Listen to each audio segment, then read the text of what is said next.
Previously heard on Chuck and Bo. I want to let it be known, and I'll let it be known the night of, and every time I talk, I am honored and blessed and lucky as hell to be associated with Ryan Mallet in any way that I possibly can be. I am honored and blessed, and I wouldn't have it any other way, man. He turned out to be a really good friend of mine. I've got some good Ryan Mallet stories that I think the good Lord made happen, and so I just want to make it loud and clear that I am more than excited to take this journey and then make this step with 015, man. It's special. Chuck and Bo Show. I would resist the urge to drink this morning. Stop. I'm done. You said a lot of good things there. Well, I don't know if I said one good thing. I met a guy last night, love y'all to death, Jeff. You mind if I share? I'm looking forward to it. The show of record for Razorback fans. I'm in my Sunday school, and first thing he says when we hop in the car, he says, "Let's turn on the Chuck and Bo There we show." go. It's too early for this kind of conversation. I'm still half asleep. Here are your hosts, Chuck Barrett and Bo Mattingly. Just for the record, I'm a fan of the 4-day work week. I am. I like it. But, man, the week flies by. It's like it's Wednesday. We got to get on the road tomorrow. We're going to Hot Springs. We got a show Friday. We got to go to Little Rock. Got a game Saturday. I mean, it's getting late in the week already, or so it seems. I almost called you today and just said, have the show without me. Yeah, that would have been fun. I'm more in favor of the 3-day work week. Yeah, I was, yesterday, Bart was talking about this yesterday, after you've been off for like 3 days. The alarm, I mean, it, comes a little early, but it was even worse today. You start getting used to it. Well, That's the problem. The 3-day weekend, you start getting used to it. I know. I know. That's why it's only we 2 should days. do this more often. That's why it's only 2 days, because you don't get in the habit of it. Yeah. 3 days, and now, man, you go one more day. It's kind of like being on vacation, depending on what kind of vacation you go on. Sometimes you're ready to be home.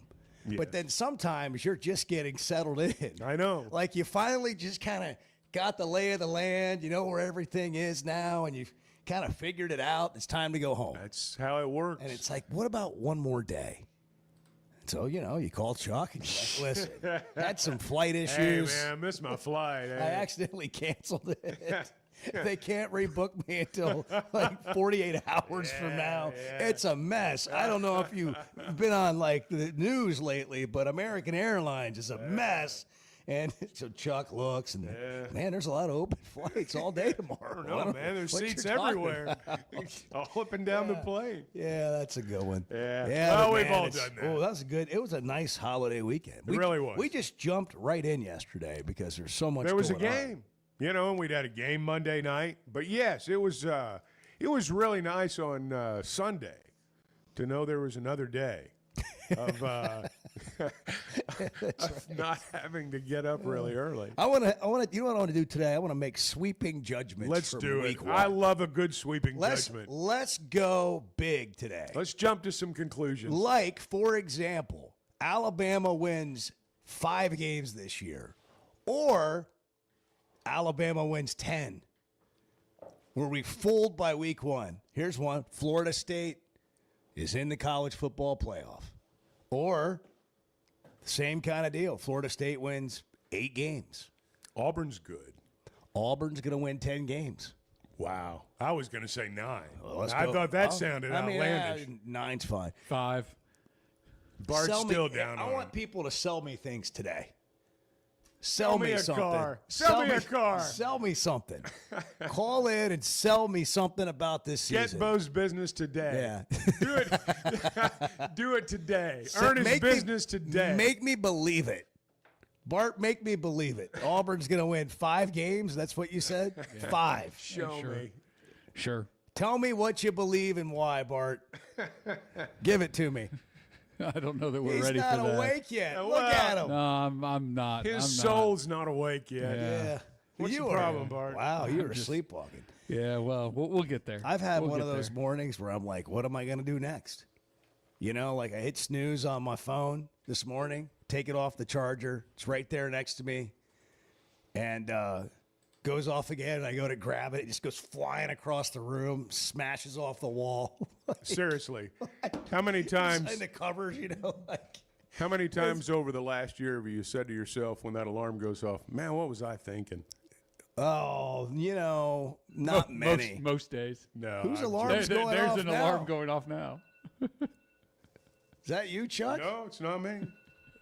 That's Edward doing it on purpose. Yeah, That's the Edward's- sound. Edward's being clever. Yeah. It's time to wake up. Yeah, that's Edward's attempt at clever. Being clever again. I don't know where the sound is originating from. Didn't it sound like it was in the room? It did. I didn't hear it in my headphones. I didn't either. But you played the sound. You're playing the sound. It's not in my headphones. It's not in my head. Is your mic? That's No, your concerning. mic's I'm playing open. it from the computer. That's concerning. So it's Well, not running through the. We might have an issue. Well, There we go. Okay. I knew it was going to be one of those days. My phone goes flying across the room. Then I, on the way in, I spilled coffee on my lap. did you really? Yeah. That's a bad Had a deal. Fairlife protein shake. Spilled some of that. Went over a bump. I mean, just. Speed bump. You know or when just you bump? just don't feel quite together. That's how Bart Right. is right now, where you're here, but you're just not kind of functioning properly.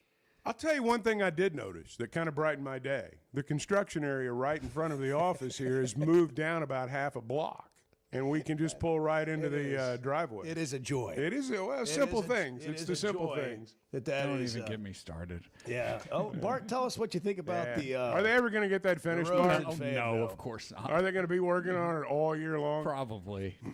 I have zero faith. Hey, John Daly was selling something other than seltzers yesterday. Yeah. Yeah, he was on the Buzz, and he was selling the horrific defensive I've narrative. never seen a defense this bad in Arkansas. I'm pissed right now. You agree, We Justin? suck at defense.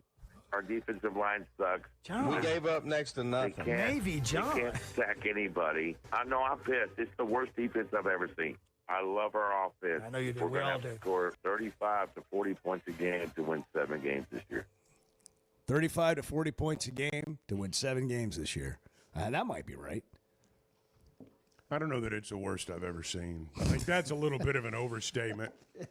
But, there are Sell going it. to – hey, we're going to get into conference play, and there will be some games where they may have to score that many to win. There may be one in a couple of weeks. I don't know. What do we think we know from week 1? You can't say that What did we really learn? You can't say that a team that held its opponent to 1 of 12 on third downs is the worst defense Well, you've ever seen. Again, probably an overstatement. you can't there. you can't say that. Well, you can. Well, you just sound ridiculous. Well, it's Well, listen, it doesn't sound ridiculous to a lot of people. A lot of people think that's true. that's jumping to a conclusion. That's what right we're there. doing week That 1. We are making sweeping judgments. That's why I played it as an That's example. right. That's an example. That of is a today. sweeping judgment. Make a sweeping judgment and then maybe give us a real opinion. But I think the problem here is that's what people do. That is their real opinion. Wow. Sweeping judgments. So what did we learn week 1? 877-377-6963. We kind of got into this a little bit yesterday. I don't know if anybody really went here. We brought it up a few times. What was your view of the season after watching one game against an overmatched opponent? Did it change anything for you? Did it confirm something for you? Or did you get nothing out of it at all? I think I knew this would happen. We posted the Talon Green stuff from yesterday we talked about. Would you rather have Talon Green or Arch Manning as your quarterback after week 1? Yeah. And you and I said we'd rather have Talon. I think somebody tweeted me that we are taking delusional to another level. Wow. So I think we should rename the show the Chuck and Delulu Show. Delulu Radio. Well, everyone can think what they want to think. I mean, that's the beauty of it all. It is. Change my mind. So here's the thing about Talon that people may not realize. So we had Emory Hunt Jr. on, who's a college analyst, an NFL analyst. He's a football analyst. He's a high school, like across the board. He fought all levels of college football and really digs in on evaluating talent. And he thinks that Talon Green has as high of upside of anybody in the SEC that'll be draft eligible next year. That includes Arch Manning. And I didn't say it, he said it. And then he came on the podcast he goes on, I forget the name of it that we've quoted before. Let's play it. How can you talk up Lenora Stellars but not talk up Talon Green? And when you think about Green, bigger, faster, a little bit more arm talent in terms of throwing with touch at times, and has the arm flexibility, and has worked with a pro, coaching in Petrino and what he has done to develop guys into the pro level. How could you not talk that up? And we've seen flashes. This is not necessarily a wild take like some may believe it to be. When you think about, okay, what's working at the NFL level? What's the traits that people look for, the tools that people look for? Has he shown the flash that you can say, okay, if there's a little bit more growth, we can see how he can develop into a valuable starter for us? Now he's talking. Sorry, I thought he was. I didn't know he was. He goes on, but you get the gist. No, he goes on to say that he could be the class of the SEC quarterbacks coming out. Now he also said in there if he shows growth. Well, everybody expected him to show growth in year 2. I mean, virtually anybody you hear from, right? Well, Petrino, year 2, these guys. So when we get on here and say something like we'd be happy to have Talon Green ahead of Arch Manning, it's not really about Arch Manning and playing a really tough Ohio State defense. It's just, my point is, what are you lacking at quarterback that somebody else in the country has? I'm not saying he's the best quarterback in the country, and you can nitpick at stuff and go find somebody else, but would you really pick somebody else to be your quarterback? Well, I think one of the key things he said in there was that Green plays the style that the NFL is looking for now. Not necessarily that he's NFL ready, but that he plays the style, the way Daniels, guy at Washington, plays, the way Lamar played when he was, and still is, arguably the best player out there. It's not to say that Green's that good. It's that that's the style. That's what they want now in the NFL. If you can't move, if you can't run, that's a mark against you. From the time you get out of high school to the time that, you either walk to the NFL or you walk away from football. That's what they want. And Green has that style, and that's why people are fascinated by him. That's why professional people, the scouts, are fascinated by him, because if he makes these next steps, and I'm not suggesting he's made them yet, he's on his way, but if he makes them, he's a legit pro prospect. He's got his best chance with Petrino. It doesn't mean he'll get there, but that's what he's talking about. When he talks about Talon Green in the NFL, he's talking about that style. The NFL loves that style of quarterback, and that's what gives him a chance. It's just interesting to me how quickly people might dismiss that idea of Talon Green being that's fine. really good. But my point is, if you're a Razorback fan, or how are you not excited about the quarterback you have? And I think a lot of people are, but it's not some outlandish statement to say that you would pick him, even though it sounds like it on the surface. Let's just, at the end of the year, let's go compare Talon's numbers with Arch Manning's numbers. Well, I guess the kind of season they both, and I think Arch is going to have a good year. I would pose the question this way, if you want to talk about that's ridiculous for Talon Green. Name me one thing Arch Manning has done on the field that justifies all the hype and all the predictions about his football future. Name me one thing that he's done on the field that justifies all that. Not just, and I'm not knocking Arch Manning, not at all. I actually like the Mannings a great deal. I think that's football royalty. Great. But the hype machine has just gone over the top for this guy. It's not fair to him. There's no way he can live up to it. Absolutely no way. But, again, what's he done on the field so far that makes you believe that this guy's going to be the greatest ever, or that he's head and shoulders better even than Talon Green? What's he done on the field so far that's better than what Talon Green's done? All that's true. Now, that is so all accurate, right? Now, say it. Talon Green could be better than Arch Manning. Talon Green may have That's the next step. Look. But you say that, and people look at you like you're know. bananas. No, that's exactly right. And then you say, well, what has Arch Manning done on the right. field? And they're like, well, I haven't thought about it. Like, people don't think about it. They just roll with narratives. And we'll see what happens. I mean, you know, we know the offensive line wasn't great last year. Talon wasn't a great decision maker last year. Didn't see the whole field last year. All that stuff cannot be proven in game one based on the opponent they played. I just think it's interesting when you say something like that around here. It's like, you're bananas, man. You are nuts. And it's like, well, tell me how I'm wrong. Happy to hear it. 877-377-6963. Bart's almost awake, and that's when the show really gets going. Got that coffee. Sweeping judgments from week one. Delusional judgments from week one. Realistic judgments from week one. We'll try to sort it out. It's Wednesday, by the way. It's Wednesday. Yes, we've made it already. It's already Wednesday. Yeah. Happy hump day. We're 2 days into the 4-day work week. You're right, Chuck. You're right. You're right. You're not wrong, Chuck. Because that's we don't all want I wanted to hear. That's really all I wanted to hear. The Chuck and Bo Show. Oaklawn is your hot springs escape. Enjoy plush comfort, upscale dining, and Arkansas's only Forbes 4-star rated spa at our luxury hotel. And with easy access to Hot Springs National Park and sparkling lakes, Oaklawn is your home base for everything the region has to offer. Come stay, play, and get away at Oaklawn, a Forbes Travel Guide recommended hotel. Make your reservation at oaklawn.com. Gambling problem? Call 1-800-522-4700. When it comes to watching games, nobody does it like Walk-Ons. Over 60 TVs at every location, and the food and drinks win. Mouth-watering Louisiana cuisine like po' boys and gumbo, plus fan favorites like the best burger you can get anywhere, and more draft beers and cocktails than you can count. Incredible food, wonderful service, and a viewing experience like none other. Walk-On Sports Bistro. We live for this.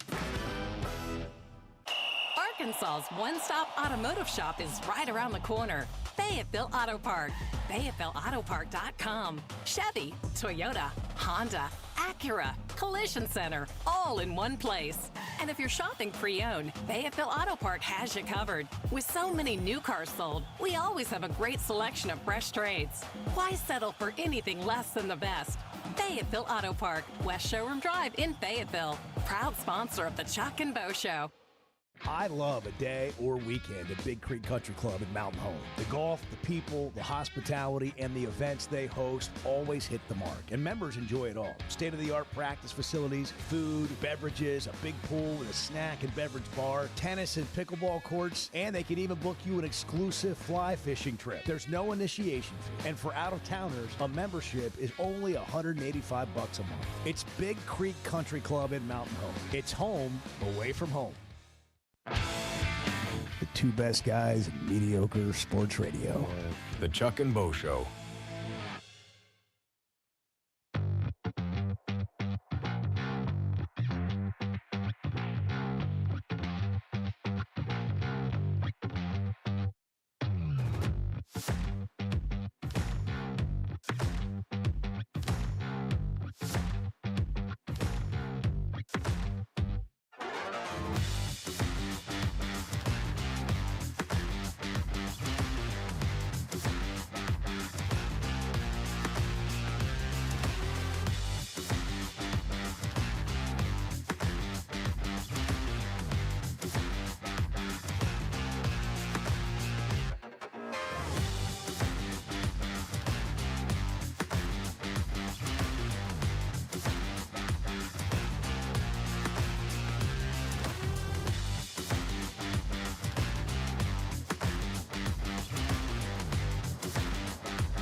You ready to get back in the booth this year? I am With your ready. new eyesight. I mean, you wear readers. I do put readers You have on. occasional glasses. You got to get them. You got to great. hang them around your neck.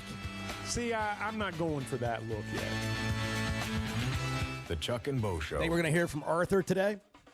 Certainly hope so. Hopefully he's doing great. Second day out of prison. He's been commenting on the YouTube stream. Good morning, He's Arthur. up and at 'em. He is up and at 'em. Good. Making a life for himself. Hey, if you're dealing with struggles, personal injury, social security disability, maybe debt, call the team that fights for our Kansans. Bill Reynolds and the attorneys at Cadell Reynolds know how to get results when it matters most.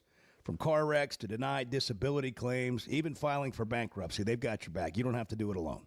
Call Cadell Reynolds, 856-314-3728, or visit CadellReynolds.com for a free consultation. Cadell Reynolds, make the right call. You can make the right call and call the Chuck and Bo Show, 877-377-6963. Sweeping judgments. Sweeping judgment of Wednesday. Week 1. Mike Wilbon yesterday. Was he on PTI with this? Yes. Oh, yeah, this is great about something we're all somewhat guilty of. But, Tony, so let's go back to the Ohio State-Texas game for a second. Here's what stood out to me Week 1 and all the days leading up to Week 1. I don't want mass media, major media, networks, including people that we like to call our friends, to just ruin the watching of college football for me, the consumption of college football, by exaggerating the hell out of everything, by overstating everything. Arch Manning is not Peyton or Eli or Archie just yet. Just let him simmer a little bit. Let it percolate. Let it happen. Jeremiah Smith, he is not Jerry Rice just yet. I heard somebody who I probably like a lot say, probably somebody I covered, say he's the best college football player I've ever seen. You know what my recommendation would be? Then watch more college football over the last 50 years, because he ain't the best I've seen. He's made some great catches and things that make you go, ooh. But can we just stop? The greatest weekend of, all of it is just slobbered over. It was a fabulous opening weekend in terms of games. In terms of matchups. Yeah. We intended to see that, and we didn't get it. Yeah. Right? Yeah. The Miami-Notre Dame game kind of lived up to it. Okay. LSU-Clemson had some Give LSU some moments. credit. I will. I think that's the first time that Brian Kelly has won at LSU in the opener. It was impressive. Yeah. Can we just let the season grow a little bit? He's right. Well, of course he's right. That's what we've he's right. We've been talking about with Arkansas. Like, let the season play, because you can be the other way on this as well. The worst, not the greatest, but the worst. The one thing he said there at the start is what really got my attention and kept it. We are all guilty of watching a game, and if it does not meet our expectations, if what we heard on the talk show earlier in the week, we heard the guy say, if it doesn't play out, it just ruins the day. Like, for example, you played Daly's cut a little bit earlier. Worst defense I've ever seen. He thought about that for 3 hours while the rest of the game was unfolding. And lots of people, we all want to rush to judgment. We all want to have the definitive word 2 minutes into the game. But there's the rest of the game to play out. And how many times have we, myself included, been as wrong can be when you make a judgment about even the outcome of a game 5 minutes in? Oh, they're going to roll them. They're going to blow these guys out. No, they're not. We all want to be Randy Travis. I told you so. The old country song. We all want to be able to say, I was right.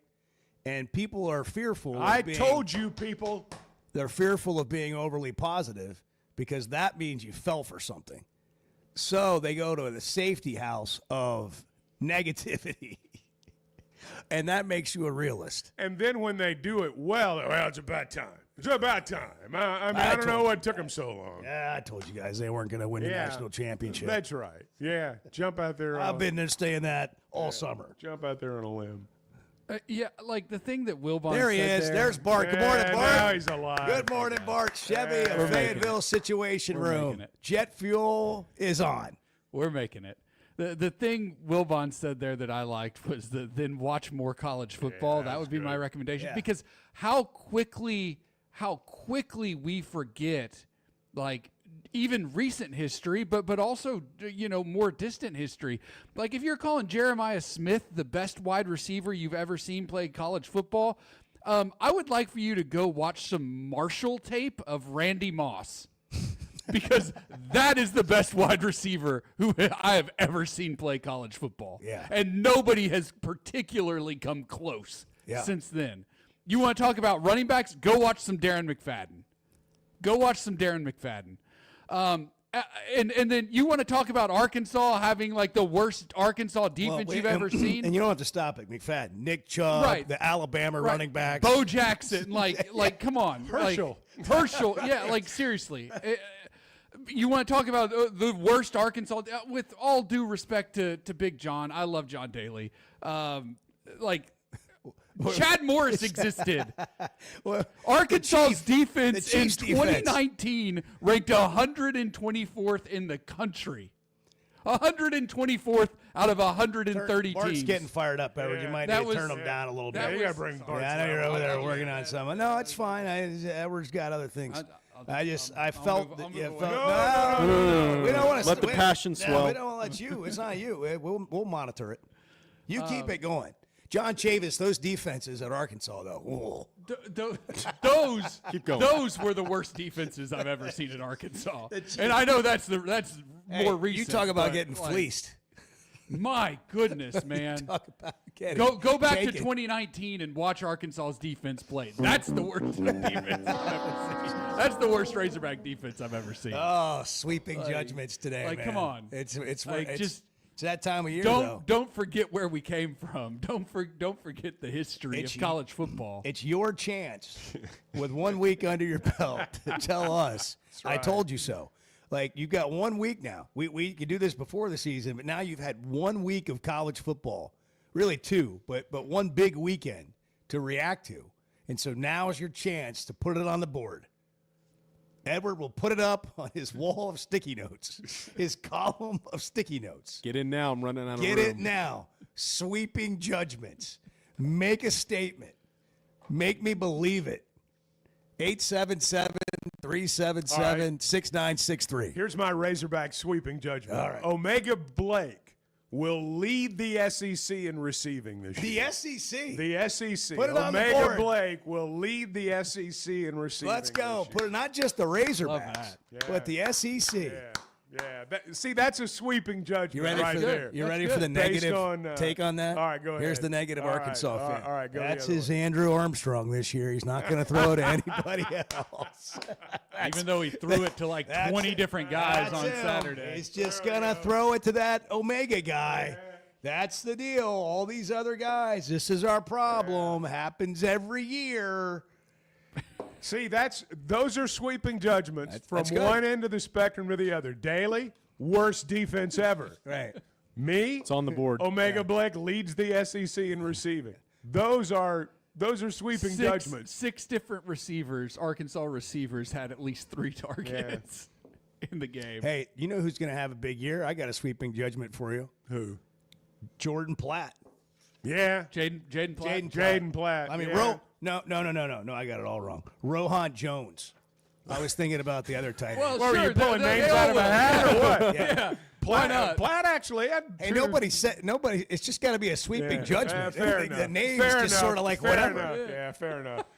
One of those Arkansas tight ends is going to have a big year, Chuck.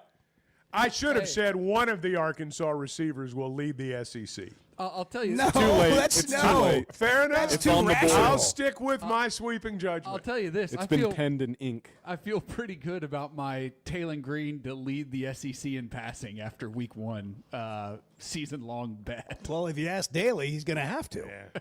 Well, we've decided Arkansas is going to dominate the SEC leaders in offense this year.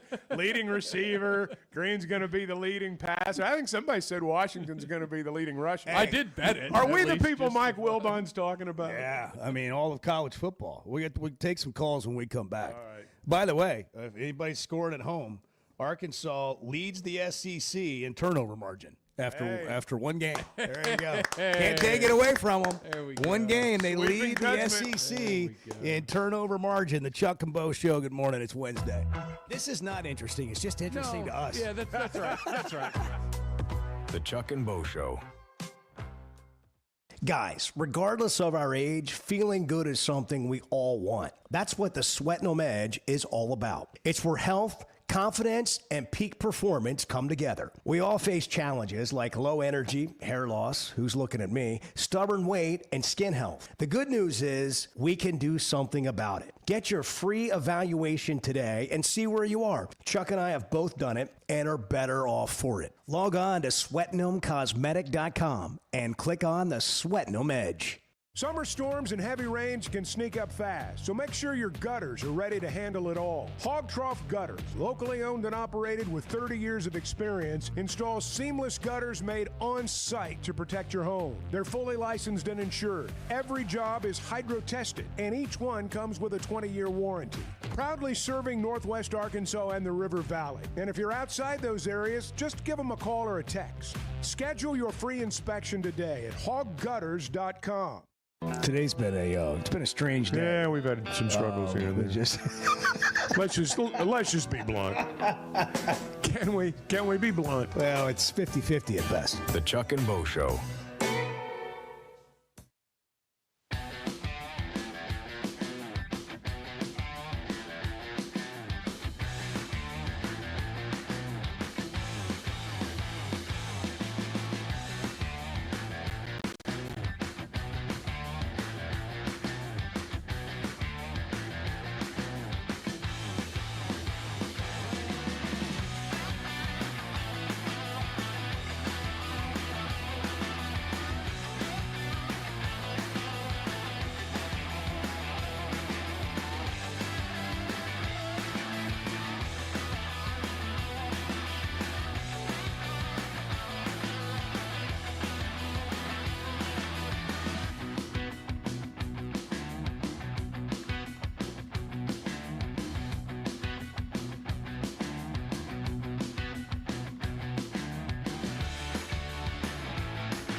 I think I have 1,100 subscriptions.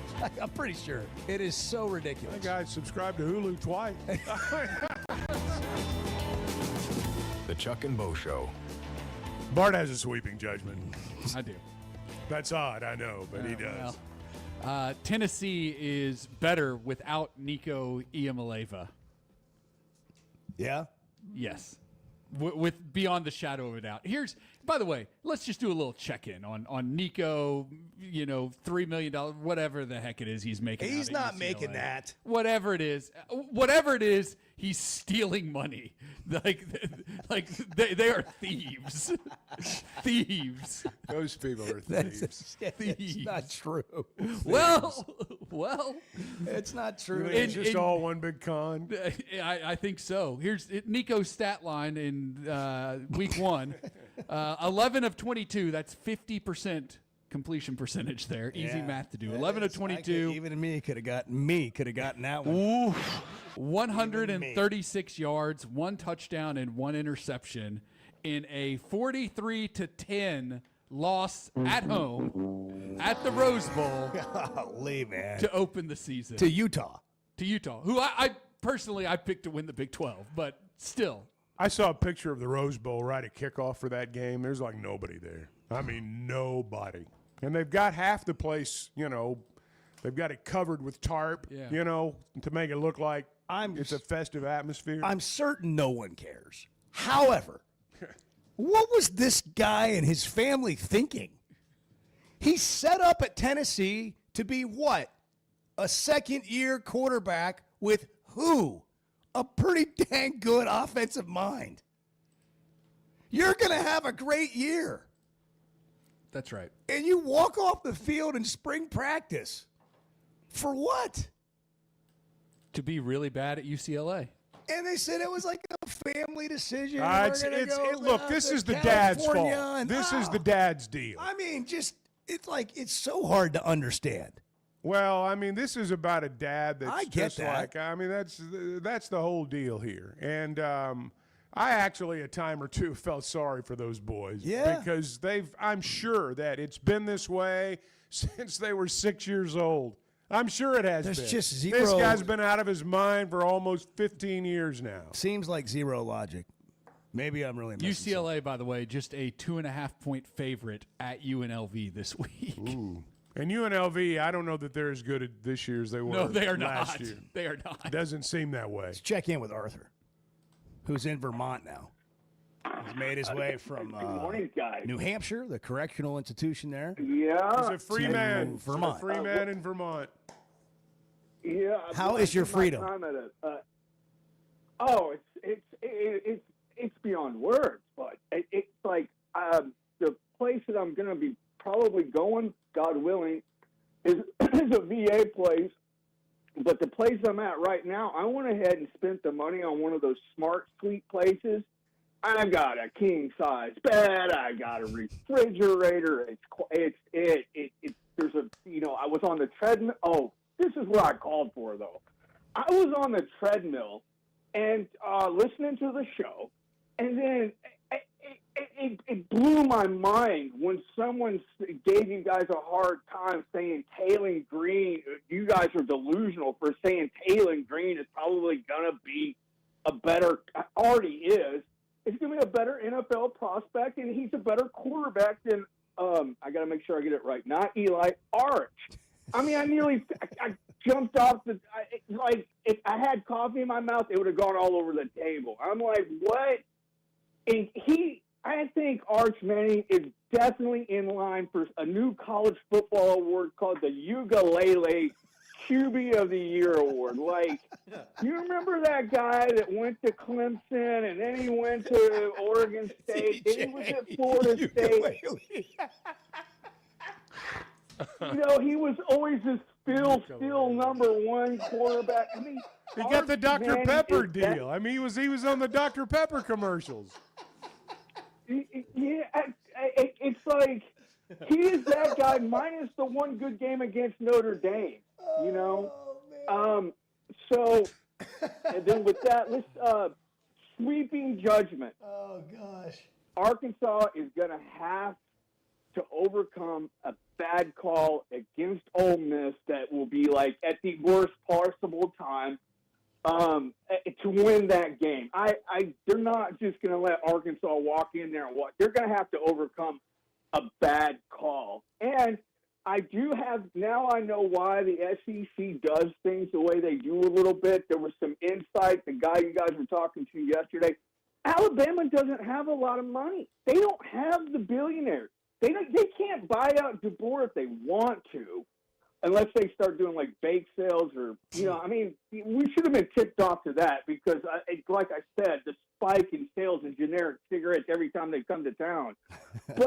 And then it's like, because there's a rule. I think you can have 105 scholarship players. Well, I think Arkansas could handle that. Maybe I'm wrong about that, but, we could build our roster. It seems like everything is geared towards helping Alabama stay, always the top of the SEC, and they take into account their issues. Because remember, we used to be able to bring recruits to Little Rock, and they said, no, I can't do that anymore. And then what else did I have written down here? Okay, so we got the Ukulele Award, but we also, it's like crazy. It's like pageant mom, like the pageant mom that has her kid. She's trying to make her a supermodel or supermodel mom. For men, on the flip side of that is QB dad. And yeah, that's a good one. Definitely, that is a good one. Yeah, I'm on a roll. I was almost, I was kind of in the jury of doing my cardio, and but it's just like I'm like, what has to anybody question that? Maybe you don't agree with it, but what has Arch Manning done? I mean, really, people that I trust made statements about him in high school that said, really, if he wasn't a Manning, he would only be a 3-star quarterback. Now, when Quinn Ewers before his injury, I get being behind him, but after the injury and when they played in the Texas played in the Cotton Bowl that first game after his injury, I don't know. Quinn Ewers has never been the same quarterback, and to not be able to beat out Quinn Ewers at the end of last year, I guarantee Sarkisian is not. If you know Sarkisian well, he doesn't care about whose feelings. He stomps all over him. He thinks it's going to help him win. Arch Manning would have been on the field. So, really, I can't think of anything else more that I need to add than that. But great thanks call. for taking my call. It's a great call. Thank you, Arthur, Arthur. it's great to hear from you. Appreciate the preparation. Appreciate you bolting off the treadmill to get right on the show when we hit a chord. I don't really have anything to add to that. We can certainly come back and react to a lot of it. He breathes in that freedom. But I just want to let that, just Jim Rome rack him right there. That was Great good. call. That was good. That was terrific. Hey, before we go to a break, Weichert Realtors, the Griffin Company, I think about your son, and I think about so many people who have partnered with these guys over the years, and they walk away feeling like, man, that was the best decision I ever made. I sure am glad I did that. And, because, look, when you're buying a home, chances are it's the most money you're ever going to spend. And a big investment like that, I mean, you want someone on your side. You want someone that's fighting for you, and that's what you're going to get with Weichert Realtors, the Griffin Company. Now, when it's time to sell the house, when it's time to list your home, list it with somebody that, first off, knows what they're doing, but most importantly, has a list of buyers a mile long, right? I mean, right in the back of their head. And that's what you're going to find with a Weichert agent. That's what being in business, as long as they have been in business, that's what it brings you. They've been turning houses into homes since 1978. You can log on to WeichertGriffin.com. Chuck has thoughts. I want to have some coffee and let you guys roll for a while. This is going to be good. The Chuck and Bo Show. High school sports in Northwest Arkansas and the River Valley have never had a bigger stage. I'm Alyssa Orange, host of the Varsity Vibe podcast, and every week we'll be bringing you the stories, highlights, and moments that matter most to our communities. Don't miss a beat. Subscribe to our newsletter, check out the Varsity Vibe podcast, and follow us on social media for the latest scores and spotlight features. Get it all at varsityvibearkansas.com. Football season's here, and Flight by Yingling is the light beer built for game days. Tastes like a Yingling, but it's a light beer, and only 95 calories. Flight raises the bar for what a light beer should be, and now it comes in a 16-ounce resealable twist-off aluminum bottle and skinny cans. Perfect for tailgates, watch parties, or just kicking back after the game. Pick it up at your favorite store or ask your bartender. Flight by Yingling, the next generation of light beer. Some moments call for more than just a win. They call for unforgettable. At Blakeman's, you're not just buying a diamond. You're creating an experience that starts the moment you walk through the door. Their newly remodeled space is absolutely stunning, and Cafe B has a personal touch you won't find anywhere else. Their in-house diamond expert makes it easy to find the perfect piece for any occasion, and that purple bag, still undefeated when it comes to saving the day. Blakeman's Fine Jewelry. It's more than jewelry. It's your story. Has your roof been taking a beating after the summer we had with the heat, the sun, and those sudden storms? Teamwork Roofing and Construction knows your roof is more than just shingles. It protects your home, your business, and everything inside. And their expert team delivers top-quality roofing and construction services all over Arkansas and beyond. And they only use the best materials while treating every project like it's their very own. Visit their website, teamworkbuilt.com, or you can find them on Facebook. Teamwork Roofing, built on quality, powered by teamwork. It seems like everything is more expensive this year, but replacing your AC doesn't have to be. If you need to replace your AC this summer, before you commit, price check with Paschal. You can save money and use the professionals to replace your system. Enjoy the peace of mind knowing you chose the best option for your home. Visit GoPaschal.com and with just a few clicks, see how much you can save with the Paschal Price Check. Paschal Air, Plumbing, and Electric. Are you looking for tough, reliable equipment from people you can trust? WT Equipment is your local family-owned dealership with 8 locations across Arkansas. And yep, they're big-time hog fans too. From Bobcat to New Holland, Hustler, Steel, and more. They carry the brands you know and trust to get the job done. Whether it's equipment or implements, WT Equipment has the tools you need, including a full lineup of Bobcat machines built for power and performance. Stop by your nearest WT Equipment today. I don't need Chat GTP. I've got Chuck GTP. Amen. The Chuck and Bo Show.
A lot of times critics don't know what the hell they're talking about, and I don't think they know much what they're talking about on this one either.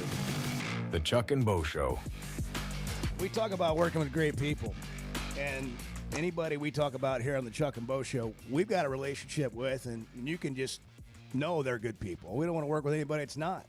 And at Teamwork Roofing and Construction, I've been telling you about the quality of individual that you're going to get on your job, the quality of the manager you're going to deal with, but the materials make a big difference too, like Malarkey Shingles. If you go on Malarkey Shingles' website, you'll see it's anything but standard, because standard is just that, standard. And roofing shingles don't have to be. Their shingles perform better, protect longer, and are more sustainable. And that's just one example of the materials that Teamwork Roofing and Construction will use when they're working on your roof. The kind of metal roofs they do. Sustainable, durable, long-lasting, quality, McElroy metal. They got a skilled team. They communicate well. They do what they say they're going to do. And they come in on budget, on time, every time. Teamwork Roofing and Construction. You can check out their website, teamworkbuilt.com. Teamworkbuilt.com. Teamwork Roofing and Construction, built on quality, powered by teamwork. So this Arch Manning stuff will get twisted. And we're not saying Arch Manning's not going to have a great career. But we are saying, and Mike Wilbon said it, that the media has turned Arch Manning into something we haven't seen yet.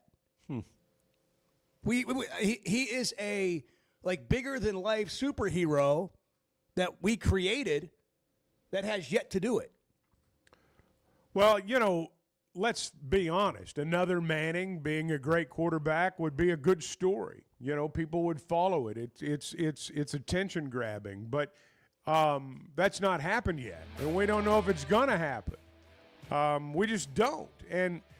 But the one thing that, and you kind of said it there. I mean, you can indict the media. You can be mad at people for overhyping and say, man, that's not the way it ought to be. But that doesn't mean he's a bad kid. That's not his fault. Yeah, it's not his fault everybody's doing it. He's not a guy that is out there promoting himself. He's no Nico Iamaleava. He's handled everything in a humble fashion. But, people have just anointed him the next Tim Tebow, and he's not a long way from there yet. You've got Sam Pittman live tonight. I do indeed. That's too bad. Yeah. You know what today is? Why is it too bad? I'll tell you. Today's bowling league day. Oh, I could be bowling. I had you and I. We need a day in league. A bowling league tonight. A day league. We need a day league. 2 o'clock in the afternoon. You and I are at the Ozark Lanes. That's it. Striping it. First Security is about more than great banking. Yes, we provide the financial expertise, digital tools, and everything else you need when you need it. But we also go all in on local support with friendly professionals, plus convenient locations all across the state. Because we believe personal banking is better banking. Visit fsbank.com for details. That's fsbank.com for friendly, local banking with First Security. Bank better. Member FDIC. When something goes wrong, a car wreck, an injury, mounting debt, or getting denied the help you deserve, it's hard to know where to turn. That's when Cadell Reynolds shows up. This is a team that fights for Arkansans. Personal injury, disability, bankruptcy, they handle it all. And they know how to get results. You've got enough to deal with. Don't try to figure it out alone. Call Cadell Reynolds, 866-314-3728, or visit CadellReynolds.com. Cadell Reynolds, make the right call. Chevy of Fayetteville has over 200 new vehicles on the lot right now. So if you're in the market, now's the time to make a move. That includes the brand new Chevy Traverse, the Chevy Trax, and all the favorites like the Tahoes and Suburbans. And for truck lovers, there are Silverados in stock and ready for immediate delivery. So go see Chris, Mark, Denver, and the team at Chevy of Fayetteville. Together, let's drive. The voice of the Razorbacks is Chuck Barrett, and he chose McDonald Eye Associates for his recent cataract surgery. I went to McDonald Eye. I can see in a way I've not seen in a long time. And I'm looking forward to this football season because of that. Your eyes are a big deal. I don't care if you're a sports play-by-play guy or what you do. You have to have trust. My trust was developed because I knew they were listening to me. For your best vision, trust McDonald Eye. Online and same-day appointments at McDonaldEye.com. So I spent yesterday, you mind if I share? I'm looking forward to it.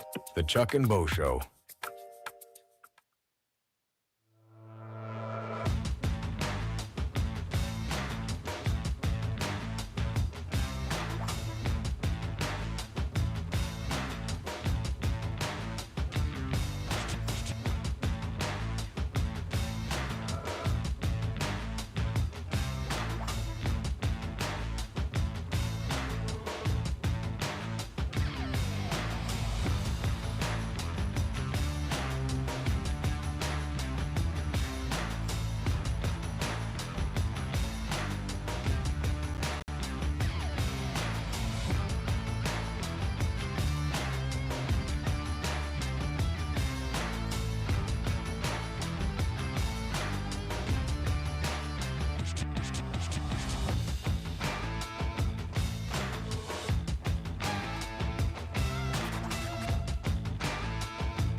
Previously heard on Chuck and Bo. Can you imagine a round of golf lasting almost 6 hours? What would you do? I'd leave. I'd walk off. Like on 13, you'd be like, this has been a 4-hour round. About the fifth hour. Well, you know, if the company was good, maybe 4.5. 4.5's a long time to spend with anybody. Let's just be honest.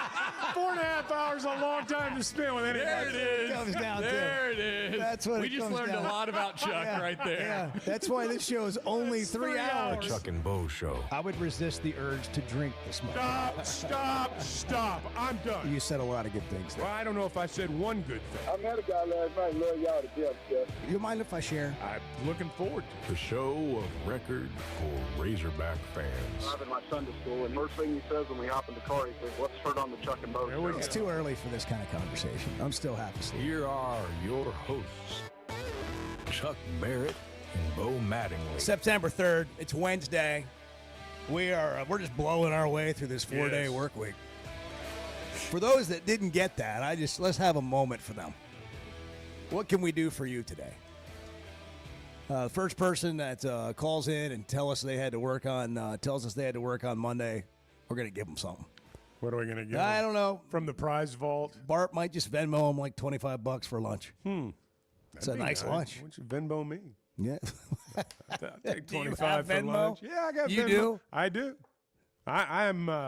You seem like someone that could be targeted on Venmo for a scam. I'm not saying I haven't been targeted, but I'm saying that's how I. There's a few things I pay for with Venmo. Is that right? Yeah, a couple. Do you of have Apple Pay on your phone? I do.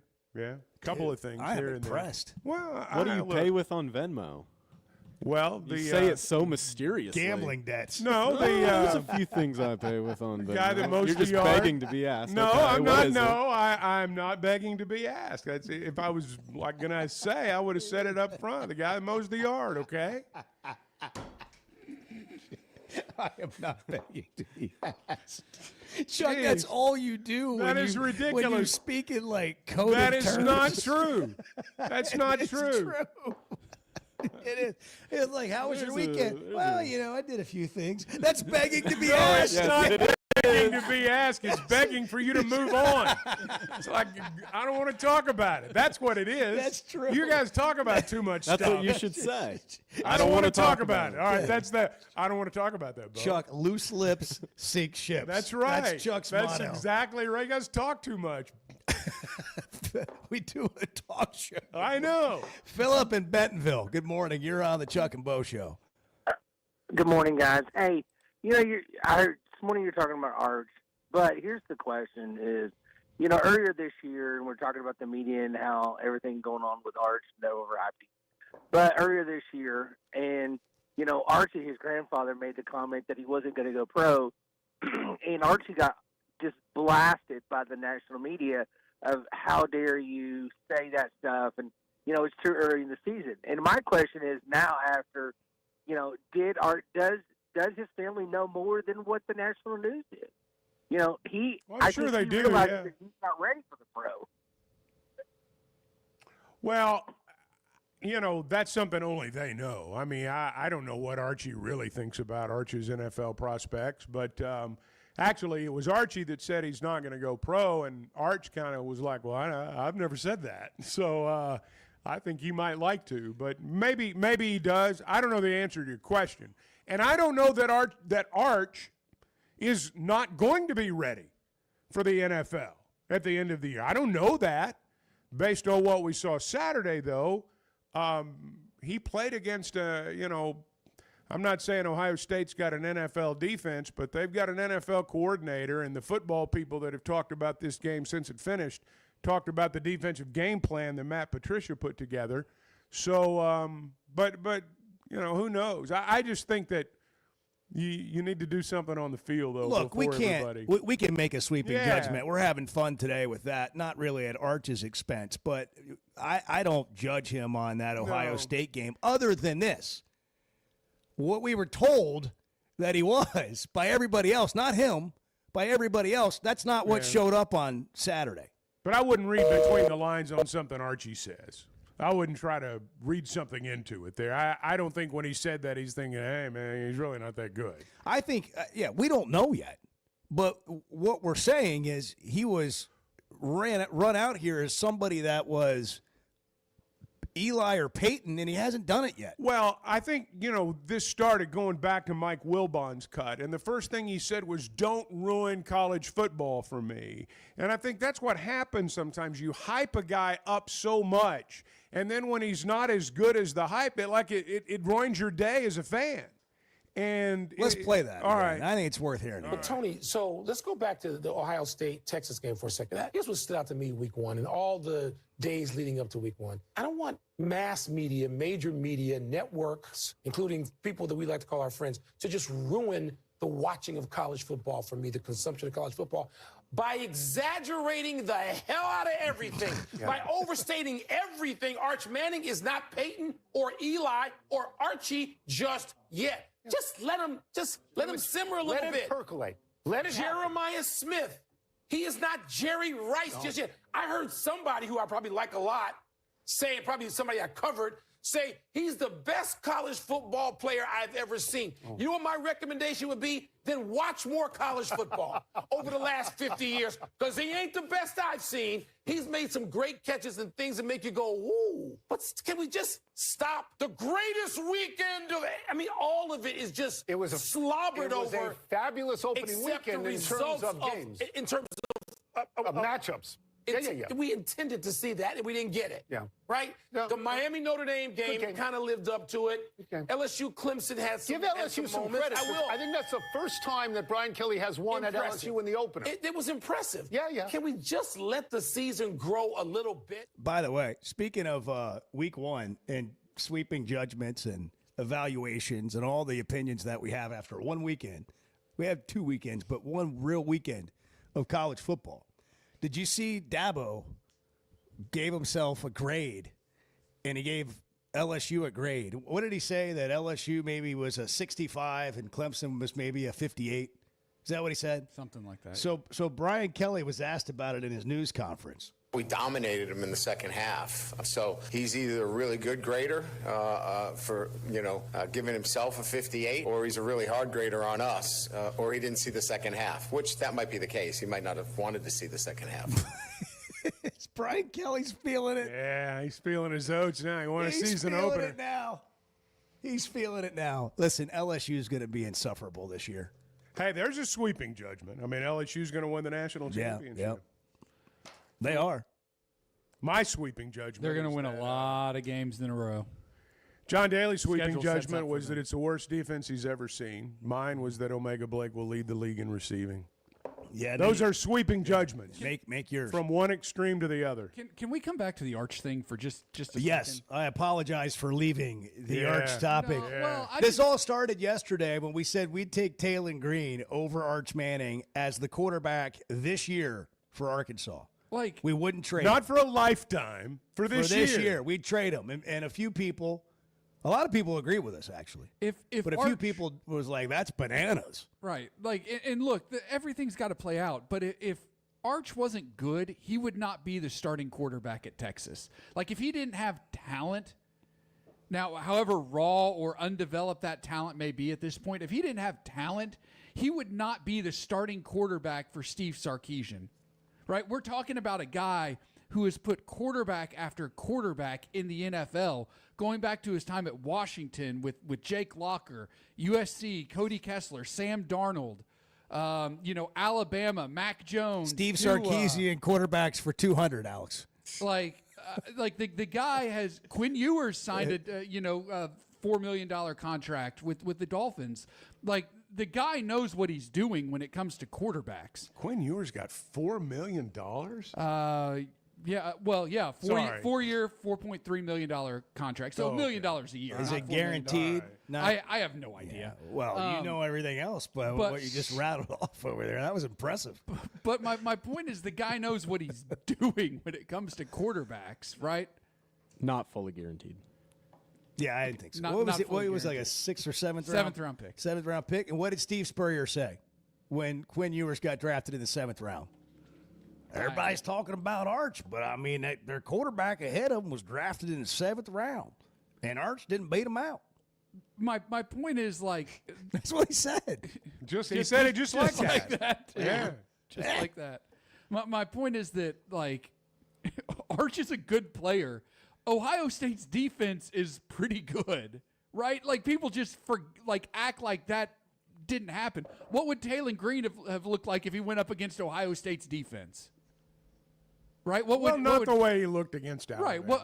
Right. What would any quarter like? They've got a good defense, right? You're making your first real start. He started a couple of games last year against non-conference teams or whatever, but you're making your first real start as the full-time starter on the road at the Horseshoe against the defending national champions who have a really good defense.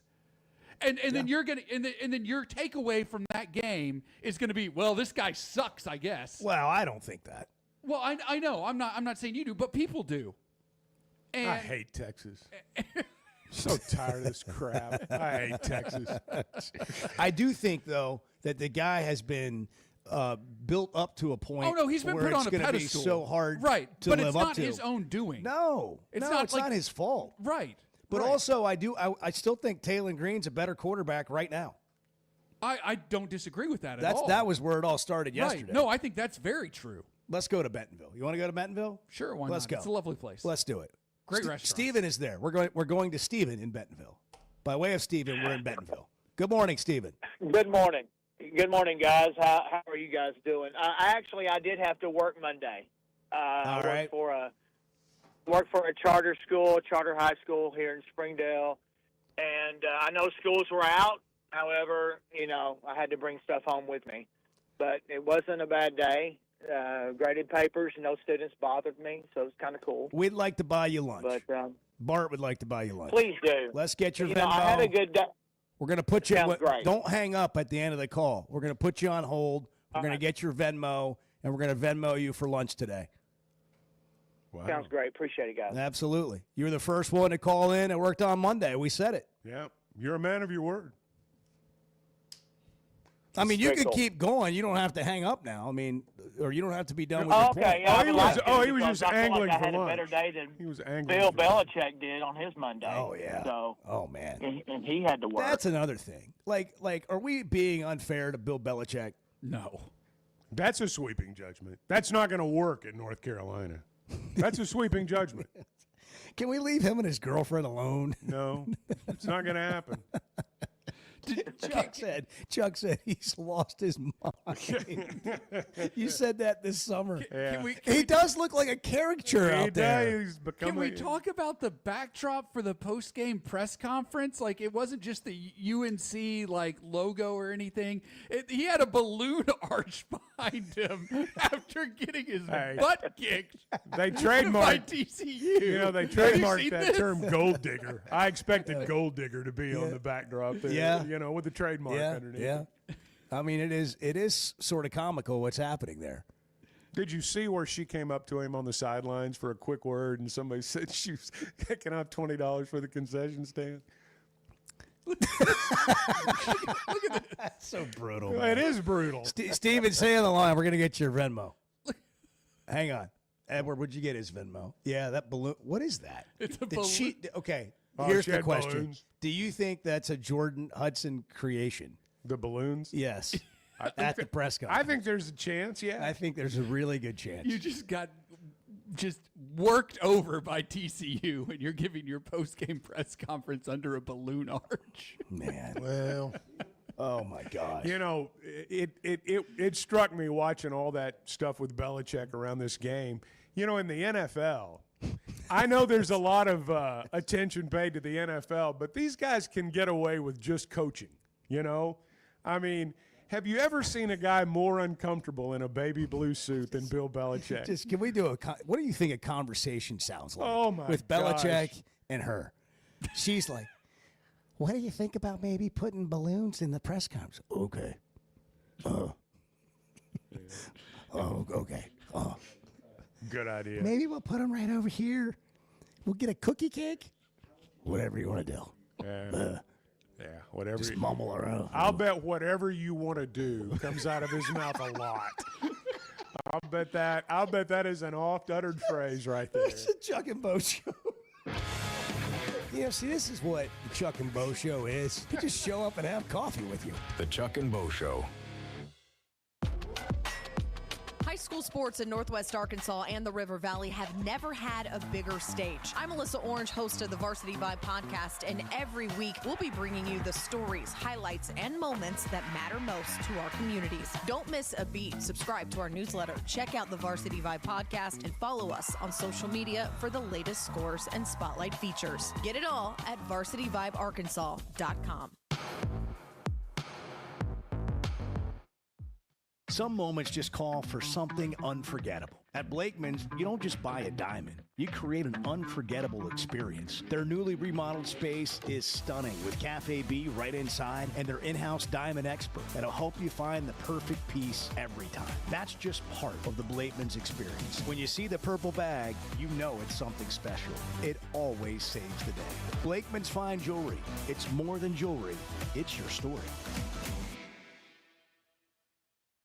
Summer storms and heavy rains can sneak up fast, so make sure your gutters are ready to handle it all. Hog Trough Gutters, locally owned and operated with 30 years of experience, installs seamless gutters made on site to protect your home. They're fully licensed and insured. Every job is hydro tested, and each one comes with a 20-year warranty. Proudly serving Northwest Arkansas and the River Valley. And if you're outside those areas, just give them a call or a text. Schedule your free inspection today at hoggutters.com. There's simply not a better shopping experience than Macadoodles. Looking for the best selection of beer, wine, and spirits? Macadoodles or Guess Who in Bentonville has you covered. With an unbeatable selection, amazing prices, and service that's unbeatable, they've got everything you need. Whether you're stocking up for a party, updating your bar, or just grabbing your favorites, Roger and the team are always there to help. Make the smart choice. Macadoodles, just north of Bella Vista at the state line, and Guess Who in Bentonville. The Chuck and Bo Show. You hear that? You hear that? Back to Safe Sports Radio. That's special.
You got to match Chuck Barrett's intensity.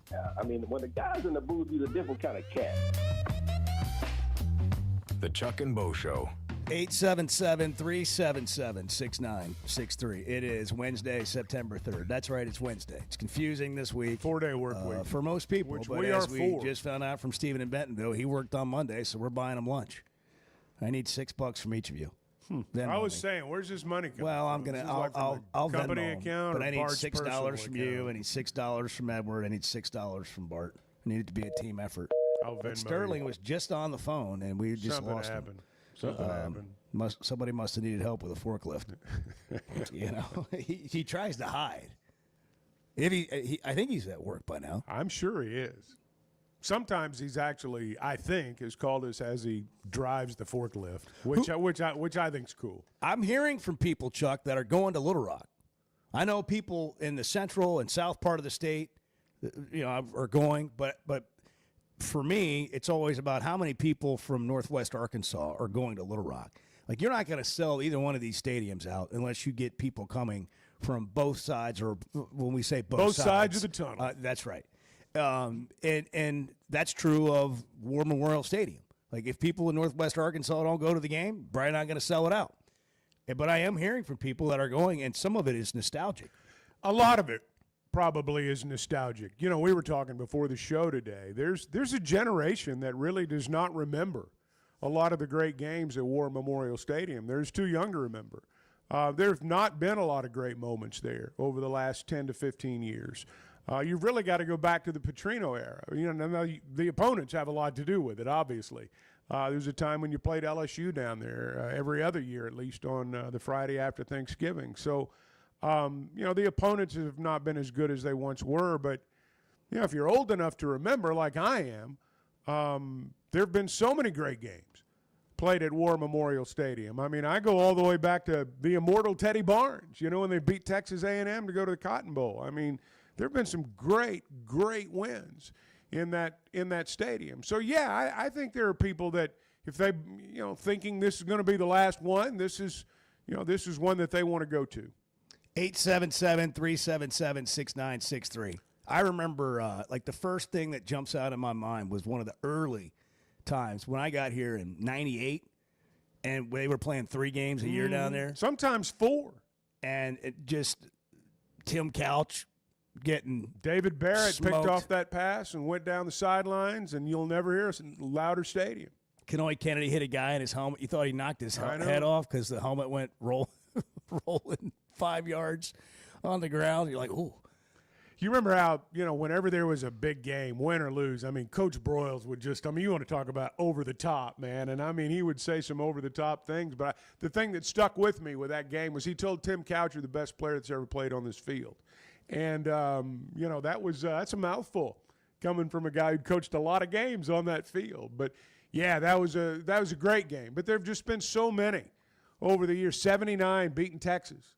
There have just been so many great games in that stadium. The McGee part of Marty and McGee coming up at 8 o'clock. Ryan McGee. That'll be good. Will join us. Always fun. So Arkansas storyteller. State. Oh, yeah. Arkansas State and Little Rock, 4 o'clock on Saturday. Chuck Barrett on the call. I never thought I'd ever be calling an Arkansas State game in football. I never thought that would happen. What do we think about this? See, here's the thing. Razorback fans, and this is just my take, the consensus among Razorback fans is this is going to be the last game at War Memorial Stadium.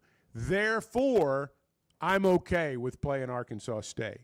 Now, if you were to say, hey, they're going to keep playing in Little Rock, this is going to be an annual game, I don't know that Razorback fans would embrace it. Now, I think some would. I'm going to be interested to see, very frankly, if this is actually a sellout. I've heard people use that term over the last few days. Well, it's going to be sold out, or it is sold out. I don't think it's sold out. I think you can buy tickets today. I think you can call them up, and they'll be happy to take your order. So I'm anxious to see what it's actually like. What's the game like? All these things still have to play out, but I do think Razorback fans find it more acceptable because they believe this will be the one and only time. I saw something at WholeHogSports.com today written from Jonesboro about Jonesboro and fans over there and really looking forward to the game. Well, we're not getting a lot of that. I really sort of just personally would be kind of interesting to hear, like, from an Arkansas State's fans' perspective, what this is like for them. See, I think that in most parts of Northeast Arkansas, you have 2 allegiances there. Now, there's a small pocket that is pure A-State, but it's a very small pocket. the people, and I've got lots of family in Northeast Arkansas. They're Razorback fans first. They pull for ASU. They've never pulled against them. But when the game starts Saturday, they're going to be pulling for the Razorbacks. There will be a pocket that is purely ASU from the northeast part of the state. There will be a pocket from Little Rock that's just against everything the Razorbacks do, pure and simple. There's going to be against the Razorbacks. And that's going to make up the ASU cheering section.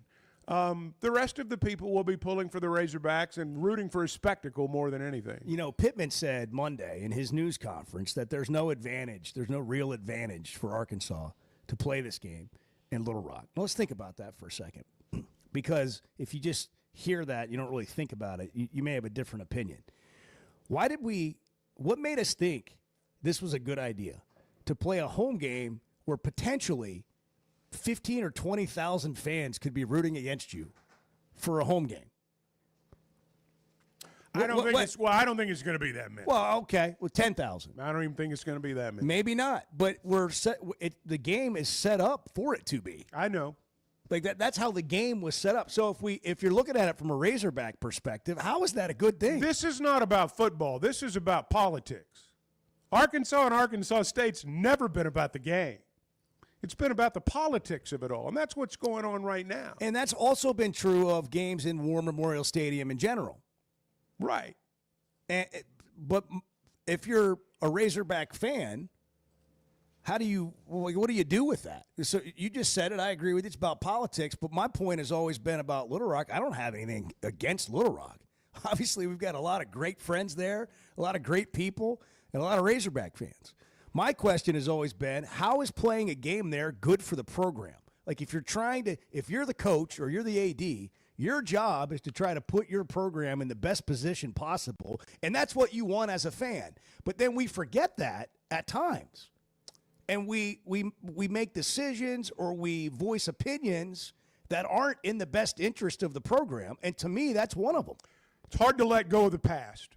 And there was a time when Arkansas needed to play in Little Rock, had to play in Little Rock, vital to play in Little Rock for the financial health of your program, for the overall health of your program. You had to go there. You had to play. And you didn't really have to do it. It was fun to do it. That's where the best games were played. Times change. You know, the world keeps progressing. Those that get left behind are generally not happy about it. In this case, it was the most populous part of our state that got left behind in this, war of facilities, if you want to use that term. But that's what they're hanging on to. And they've been hanging on to it for 25 years when it's become painfully obvious that that time has passed. It was a great era. I grew up in Clarksville, halfway between here and there. I went to games at both places. I've got great memories of War Memorial Stadium. I don't resent the drive down there. I got big plans for Friday night. It's going to be fun. It always is. But that time's passed. Just like, going out and staying out till 2 o'clock in the morning as a young man. Those times passed. You can't do it anymore. And this has run its course. And I think most people in Arkansas know that, have long accepted that. That would exclude the people probably that make a lot of the decisions at the state capitol. It's escaped them. But most Arkansans have accepted for quite some time that times have changed and the games all need to be played in favor. If you're not going to the game, you can watch it at Walk-Ons. They'll have 60 or more TVs, especially if you're in Northwest Arkansas, 2 locations. But even if you're in Central Arkansas, Little Rock, Conway, locations throughout the state. Walk-Ons has amazing food, lots of beers on tap, and ask them about Flight by Yuengling. Tastes like a Yuengling, but it's a light beer. 95 calories, the next generation of light beer, Flight by Yuengling. We'll get more of your thoughts coming up at 7:32. Good morning. Chuck has a little bit of a bad habit of getting on Facebook and buying things. The Chuck and Bo Show. Are you looking for tough, reliable equipment from people you can trust? WT Equipment is your local family-owned dealership with 8 locations across Arkansas. And yep, they're big-time hog fans too. From Bobcat to New Holland, Hustler, Steel, and more, they carry the brands you know and trust to get the job done. Whether it's equipment or implements, WT Equipment has the tools you need, including a full lineup of Bobcat machines built for power and performance. Stop by your nearest WT Equipment today. Chevy of Fayetteville has over 200 new vehicles on the lot right now. So if you're in the market, now's the time to make a move. That includes the brand new Chevy Traverse, the Chevy Trax, and all the favorites like the Tahoes and Suburbans. And for truck lovers, there are Silverados in stock and ready for immediate delivery. So go see Chris, Mark, Denver, and the team at Chevy of Fayetteville. Together, let's drive. Know what else makes you an Arkansas Razorback fan? Going to the University of Arkansas. How about playing football for the team? The Chuck and Bo Show.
One of the rules we set down when we started this show was we're not going to leave our best shots on the driving range. We do it every day. The Chuck and Bo Show. Nelson and Harrison. You're on the Chuck and Bo Show.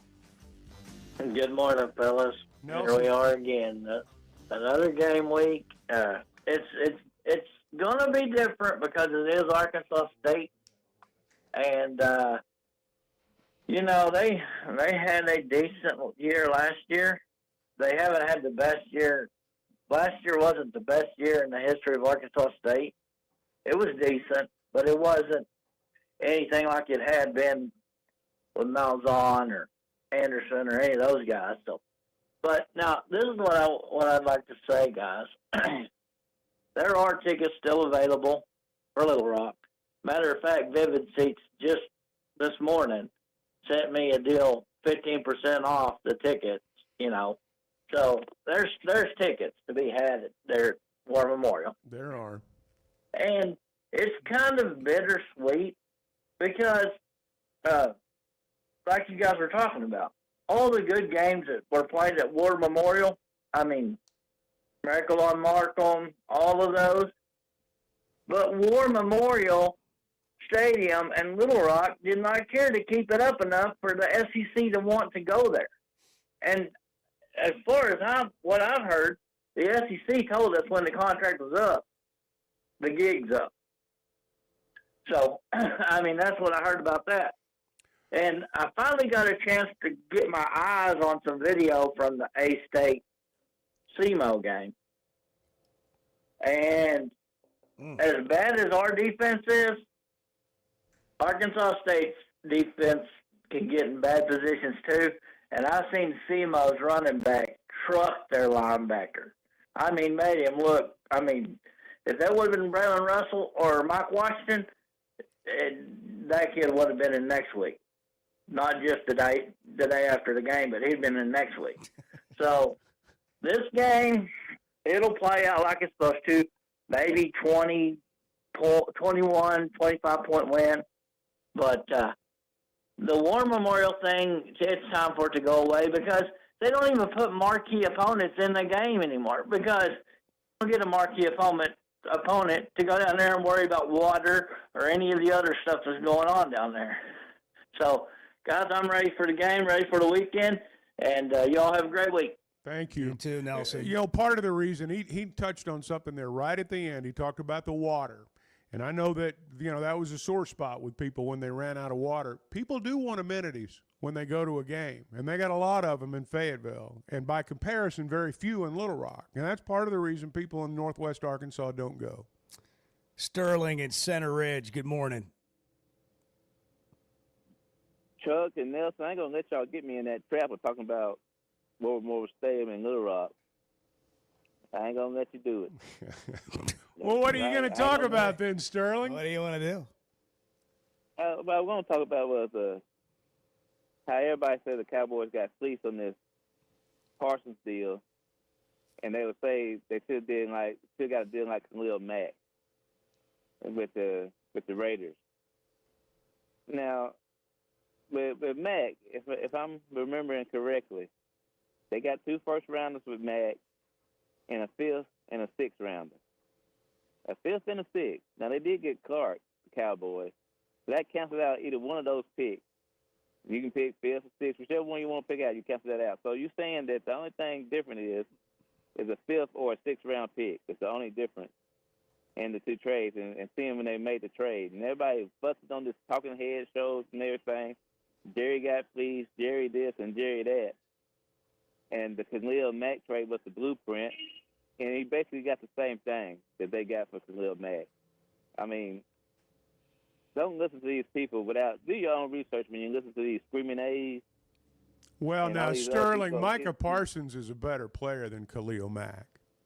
Not at the time when they traded. Well, I mean, you're looking back now. I mean, I'm talking about the time of the trade. Khalil Mack was the thing. Yeah. He was it. I understand he was that. Micah Parsons at that time. You looking for Sterling's right about that. I'm not disagreeing with things statistically. I'm saying that you're going to have a hard No, time I'm talking about the convincing. players. Nobody cares about the Cowboys. Oh man, okay. I'll talk about the Razorbacks, Steve. why everybody so upset? I mean, they still gave up 7 points. I know they went up and down the field a little bit, and they did a little bit of this and a little bit of that. It's the first game of the freaking year, and they gave up 7 points. And all I hear is that defense stank. The defense stank. I heard a famous golfer. Well, I heard it after the fact because, I listened to y'all.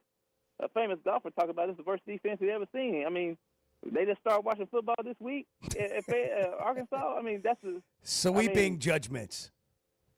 I mean, it's crazy. And I just don't understand it. I don't understand it. And I got another thing for Bart real quick. Now, Bart, you do a great job on your picks, and you keep them coming because you have turned some of my 5-team parlays into 7-teamers. Whoa. And some of my 6 into 8.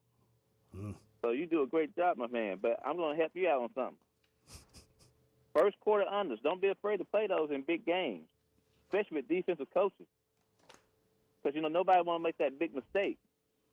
Early in the game, you know how they fill each other out that first quarter. Next thing you know, that first quarter's over with, and you done hit that first quarter under just like that. Don't forget first. I ain't saying put that in your picks for your show. Don't do that because I need your game pick. But when I'm advising you, when you put your parlay to boost it up a little bit, first quarter under, especially in Big Ten games with Iowa, teams like that. Yeah. Iowa unders are a mainstay. Keep that in mind, Bart. Iowa unders are a mainstay on my card. How do you go under on an Iowa first quarter score? I mean, can you go under 1 point? Negative numbers. Like, how do they do that? -3. I don't even know how you would do that in an Iowa game. Do they even have that? I mean, Iowa didn't score till we got people just hanging up today. Well, they dropped the mic. That's the phone equivalent of a mic drop there. Like, there's the pleasantries. I agree. I mean, I'm all for it. We don't need to ask how we're doing. Let's just get right into it. No, you're right. I agree. All that. The total for the first quarter in the Iowa State game this weekend is 7.5. Oh, wow. Will one person or will a team score more than one touchdown? I guess is what it boils 7-0. Wow. Hey, if your AC's on its last leg, I mean, we're getting toward the end of summer now. Maybe it's just played out. Winter weather's on the way, or at least it'll be here soon. Replacing your system might sound like a big investment, but with Pascal Air Plumbing and Electric, they make it easier than ever to stay cool, to stay warm, and save big money. Pascal keeps your system running year-round, whether you're in the summer months, whether you're moving into fall with winter on the way. And right now you can save big money, 0% financing in some cases, payments as low as $125 a month. Don't wait for your system to give out. Schedule your free estimate today. Professional people, professional service. That's the Pascal promise. Hey, I'm sorry if this makes too much sense. I am more than happy to hear where I'm off on this. The Chuck and Bo Show. It's stunning to hear every 20 minutes a child is diagnosed with a critical illness. But we can help grant life-changing wishes with Waiters for Wishes and the Razorback men's basketball team. It's Tuesday, September 30th from 6 to 8 p.m. at Walk-Ons in Fayetteville. This private ticketed event lets you take photos, get autographs, challenge your favorite hog to a Pop-A-Shot, and bid on silent auction items, all benefiting Make-A-Wish Mid-South. Tables are limited and going fast, so reserve yours today at midsouth.wish.org. Arkansas's one-stop automotive shop is right around the corner. Fayetteville Auto Park. FayettevilleAutoPark.com. Chevy, Toyota, Honda, Acura, Collision Center, all in one place. And if you're shopping pre-owned, Fayetteville Auto Park has you covered. With so many new cars sold, we always have a great selection of fresh trades. Why settle for anything less than the best? Fayetteville Auto Park, West Showroom Drive in Fayetteville. Proud sponsor of the Chuck and Bo Show. Football season's here, and Flight by Yuengling is the light beer built for game days. Tastes like a Yuengling, but it's a light beer, and only 95 calories. Flight raises the bar for what a light beer should be, and now it comes in a 16-ounce resealable twist-off aluminum bottle and skinny cans. Perfect for tailgates, watch parties, or just kicking back after the game. Pick it up at your favorite store or ask your bartender. Flight by Yuengling, the next generation of light beer. Oaklawn is your hot springs escape. Enjoy plush comfort, upscale dining, and Arkansas's only Forbes 4-star rated spa at our luxury hotel. And with easy access to Hot Springs National Park and sparkling lakes, Oaklawn is your home base for everything the region has to offer.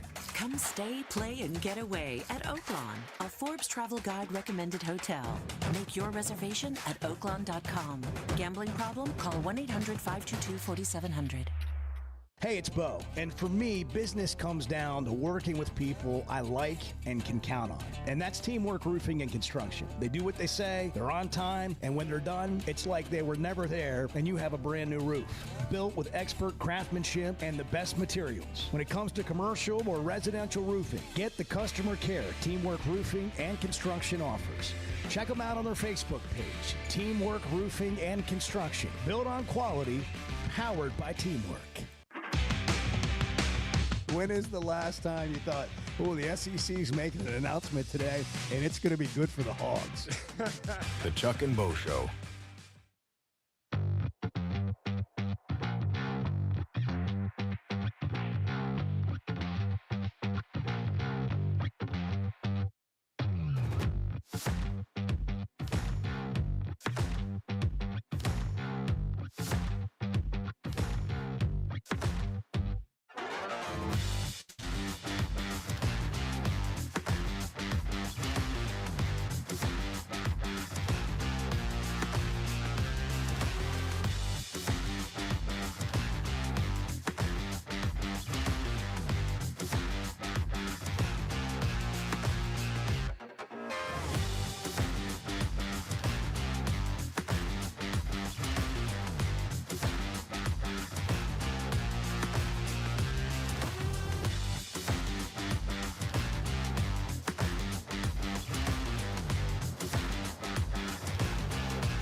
You think you're on anybody's pickup list at school? No. Chuck Barrett able to pick up my kid. No, that I doubt that. I'm gonna write you in. All right, good. The Chuck and Bo Show. You know who's playing this weekend? Who? Arizona State and Mississippi State in Starkville. Ooh, that'll be a thriller. So I saw on the great social media that Arizona State they've got cowbells at practice. And it's like they've got a whole bunch of little cowbells, and all the trainers and, grad assistants are just walking around ringing these little tiny cowbells. How many times do you hear cowbells in Phoenix or Tempe? Do they not have a speaker system? So they're just trying to get used to that natural cowbell clang. And I got news for them. In no way is that going to simulate what they're walking into. No. And that is how that whole thing is allowed and whatever. It's it's an advantage for sure. But has there ever been a more obvious we feel sorry for you as a league to a team than you can still ring your cowbells? Yeah, it doesn't matter. Let them. I mean, really? Nobody else can do that. Them and Vanderbilt could get away with something like that. Oh, it's now they they've behind this tradition, whatever. Yeah. And you can't ring it when you get come on. Well, they started, orchestrating it on the scoreboard, when to ring him, when to not ring him. And the fans actually, for the most part, do follow that. But that was their compromise. But, there have been a few years when Mississippi State's been good. And that's always been a tough place to go play. And the Cowbells are part of the reason. Buried in the activity of the show today is the announcement. Brett McMurphy breaking the news yesterday, friend of the show, that in 2030, and nobody breaks schedule news more than Brett McMurphy. He's all over. Years in advance. King of the schedules. Arkansas and Texas Tech in Las Vegas. At Allegiant Stadium. Right down at the end of the strip. In Las Vegas. 2030. What's going to happen between now and 2030, Chuck? Where will we be? I have no idea. Between now and 2030, what will we look like? What will Arkansas look like? What will become of this show between now and 2030? What year is in that game in Vegas? That game was originally supposed to be at Texas Tech, too. Oh, okay. So it's their game. It's Tech's game. Because they come to Fayetteville in 31. Wow. So are they going to change that? What are we going to do with this 9-game schedule? Texas Tech's the big moneyed program now, too. I'm sure they only play in big games. What's this going to be like? I don't know. What's Texas Tech? Sweeping judgments week 1. What's Texas Tech going to be like They're this ranked, year? They're in the top 25. The team Arkansas beat in the Liberty Bowl last year is in the they're in the top 25. Let's look at their schedule. Can we get the new? I haven't even looked at the new top 25. How'd they do week? How'd they do after a sample size of games? Here, I'll tell you. Do we have any Ohio State's number 1. Okay, give me the start at the bottom. I want to know the teams that are in the top 25 ahead of Arkansas. That we think Arkansas is better than, and they won't be in there 25. Because their record won't indicate it. Number 25 is Utah. Bring them on. They're better than top 25. Is it next year we play out there? I think Utah is probably a top 15 team in the country. You're probably right. Texas Tech is 24. Indiana is 23. Oh, good mercy. Tennessee is 22. Alabama is 21. I believe it's their lowest ranking since probably 2006 or something. Okay, and I got to say this because everybody's throwing out that unranked stat, unranked teams. Look, Florida State's seemingly massively undervalued. They jumped in at 14 this week. So how do you get that much credit for beating Alabama and then you drop Alabama that many slots? What week will that Alabama doesn't even out either? What week will Alabama drop out of the top 25? I'm not so sure. Well, if they will. lose to Louisiana Monroe again, but they're going to beat Louisiana Monroe. Do we really think Alabama's going to have an awful year? Do we believe that? Are we saying? I think there will be a point this year where they're unranked. I do think. Really? That. Yeah, I do think that. You know what? Nick Saban was out there saying what every coach says: you make your most improvement from week 1 to week 2. I've heard that all my life. When you win in week 2, you say it again. When you lose in week 2, it's like, well, it doesn't always work out. Whatever it is, that first game you lose, you're going to make your most improvement that week. When it comes to watching games, nobody does it like Walk-Ons. Over 60 TVs at every location, and the food and drinks win. Mouth-watering Louisiana cuisine like po' boys and gumbo, plus fan favorites like the best burger you can get anywhere, and more draft beers and cocktails than you can count. Incredible food, wonderful service, and a viewing experience like none other. Walk-On Sports Bistro. We live for this.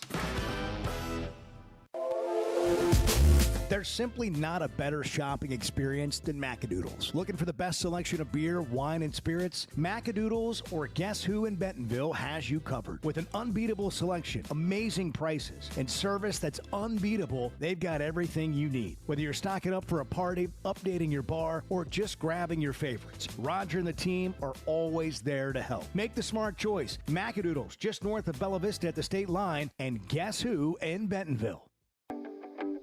It seems like everything is more expensive this year, but replacing your AC doesn't have to be. If you need to replace your AC this summer, before you commit, price check with Paschal. you can save money and use the professionals to replace your system. Enjoy the peace of mind knowing you chose the best option for your home. Visit gopascal.com and with just a few clicks, see how much you can save with the Pascal Price Check. Pascal Air, Plumbing, and Electric. Buying or selling a home's a big deal, and you want someone who is with you every step of the way. That's why those of us at the Chuck and Bo Show wholeheartedly recommend Weicker Realtors, the Griffin Company, because we've experienced it. They've been my partners for life. They're Bo's partner now, and I promise you, when you become involved with Weicker Realtors, the Griffin Company, they'll become your partners for life, too. They've been turning houses into homes since 1978, and you can always log on and check out their selection at WeicherGriffin.com. We were 0-5. They put us all in the coffin. They just didn't put the nails in. The Chuck and Bo Show.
Previously heard on Chuck and Bo. I just have, like I imagine, in your house. I've never been in your home. Not because I don't want to. I've just never been invited. I imagine. I've never been to your house either. I don't know. You've been to anybody's house. No, that's what I'm saying. I've not been invited either. You go to anybody's house? No. Like anybody? No one invites me. Chuck's key to life is you don't come to my house and I won't go to yours. We'll just live out here in the wild together. You're reading me like a children's But story. The Chuck and Bo Show. I would resist the urge to drink this much. Stop. I'm done. You said a lot of good things there. Well, I don't know if I said one good thing. I met a guy last night. Love y'all to death, Jeff. You mind if I share? I'm looking forward to The show of record for Razorback fans. I'm in my Sunday school, and first thing he says when we hop in the car, he says, "What's heard on the Chuck and Bo Show?" It's too early for this kind of conversation. I'm still half asleep. Here are your hosts, Chuck Barrett and Bo Mattingly. Short work week for It some. is 4-day work week. For others, it's just barreling another on week. through. Yeah, another week. And laboring on Labor Day on Monday, but it's already Wednesday. And we're Halfway through the week. much closer to another game weekend. And, man, we had some good games last weekend. This weekend, I don't know if there'll be quite as many. Arkansas State and Arkansas playing at War Memorial Stadium for what's believed to be the final time. We've got a couple SEC games, Kentucky, Ole Miss, Arizona State, Mississippi State playing, not a conference game. Missouri's playing Kansas this week. That'll be a rekindling of a rivalry right there. Ryan McGee, a longtime reporter, a writer, ESPN, ESPN.com, co-host of the Marty and McGee Show on the SEC Network, friend of the Chuck and Bo Show, joining us now. Ryan, good morning. Thanks for hopping on with us. Morning, Ryan. What's up, guys? Hey, this is a big week. I can't believe that Arkansas and Arkansas State are finally going to play football. I'm surprised that anybody's even doing any work up there this week. Are you doing Marty and McGee live from War Memorial Stadium on Saturday to celebrate the occasion? I wish. So it's funny. Every week I do these Sports Center essays that kind of preview the upcoming weekend. And every week they ask me, what do you want to write about? I go, I have to write something about Arkansas State. And these people in Connecticut are like, why? I'm like, because I sent him a Pitt's comment at the Little Rock Touchdown Club where he was like, don't get on me, man. I'm the one that finally scheduled them. So I was like, throw that in there. We got to give the people what they want. So but it is crazy though. As someone who loves the history of the sport, it's crazy it's never played. Not even way back in the day. So I think that's a big deal. Ever the historian, Ryan McGee. That's right. Always in the know. Okay, you and I were in Tuscaloosa. We didn't know it at the time. You might have done the last interview with Saban as a coach. Yeah. You were doing an interview with him for, I think, Sports Center, and I was there for Inside the College Football Playoff. And we're just talking and whatever, and you do your interview. And little did we know at that time that so many things were about to change. Because we're going into the playoff at that time. So many things were about to change with Alabama. So we're doing like sweeping judgments after this last weekend all over college football right now.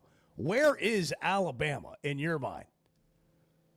Well, first of all, I'm glad you were there that day. Because when I tell people that I did the last formal sit-down with Saban as head coach of Alabama, and he looked me right in the eye and said, why would I retire? I just came off the road. he literally, he got off a helicopter from recruiting for a week and then walked in and did those interviews. So I told everyone, I look like an idiot. I told everyone the next 2 weeks, he ain't retiring. That guy was on the road. But anyway, I'm glad you were there. But no, it's chaos, man. And it's, everybody down there is super spoiled. Like super, super spoiled. And the reality is if this were, let's say, South Carolina or Arkansas or whoever, you would give them some grace because I thought Jalen Milroe was a little overrated. I thought he certainly didn't fit the type of offense that Kalen DeBoer and those guys wanted to run. And now Kalen DeBoer's got his offensive coordinator that he was missing for a year. And, a lot of guys transferred out. And so there's just all these things that are on paper that you would apply to any other program, you would give them a little time, but this isn't every other program. And so it is chaos, man. And full disclosure, I'm about to announce here in about 2 hours that we're doing this big Lane Kiffin 1 hour E60 documentary that's going to run later in September. And I'm like, dude, you better not take that Alabama job before we run this documentary. so it's chaos. But Kalen DeBoer knew what he was signing up for. Like they say, you can't be the guy that follows the guy, but you also don't say no when Alabama calls and offers you the job. So I like him a lot. I think he's in an impossible situation, and we'll see where it all goes. But yeah, I'm not going to lie and tell you that it isn't fun watching the Alabama fans squirm because they haven't for a decade and a half. Ryan, the way Alabama lost, it's like it's turned the whole league upside down. You talk about Kiffin. Well, you better not be going to Alabama. And now, just in terms of the play this season, I've heard people say, well, the league's wide open. Alabama's not any good. It's almost like it's turned the whole conference upside down. Yeah, and then meanwhile, the quarterback at Texas, who, again, a guy I really like, but everyone had already awarded him the #1 draft pick and the Heisman Trophy and the national championship. And he did not look like that. He looked like a guy who had thrown less than 100 collegiate passes going into his start. So yeah, I think it is wide open. And I think that you take the Alabama situation and you take the fact that Texas suddenly looks very beatable, and then you throw in the fact that it has been chaos in this league the last 2 years. I mean, we've opened the door for Diego Pavia to become an American hero, right?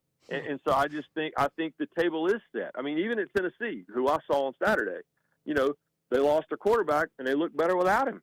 And so I just think that there is, as a sports writer, I'm all about it. So give me the chaos, and it feels like it feels like you're exactly right. It feels like the stage is set for that. And I'm all about everything being 2007, which for folks that don't know was the craziest year in the history of college football. And I'm all about having that every single year.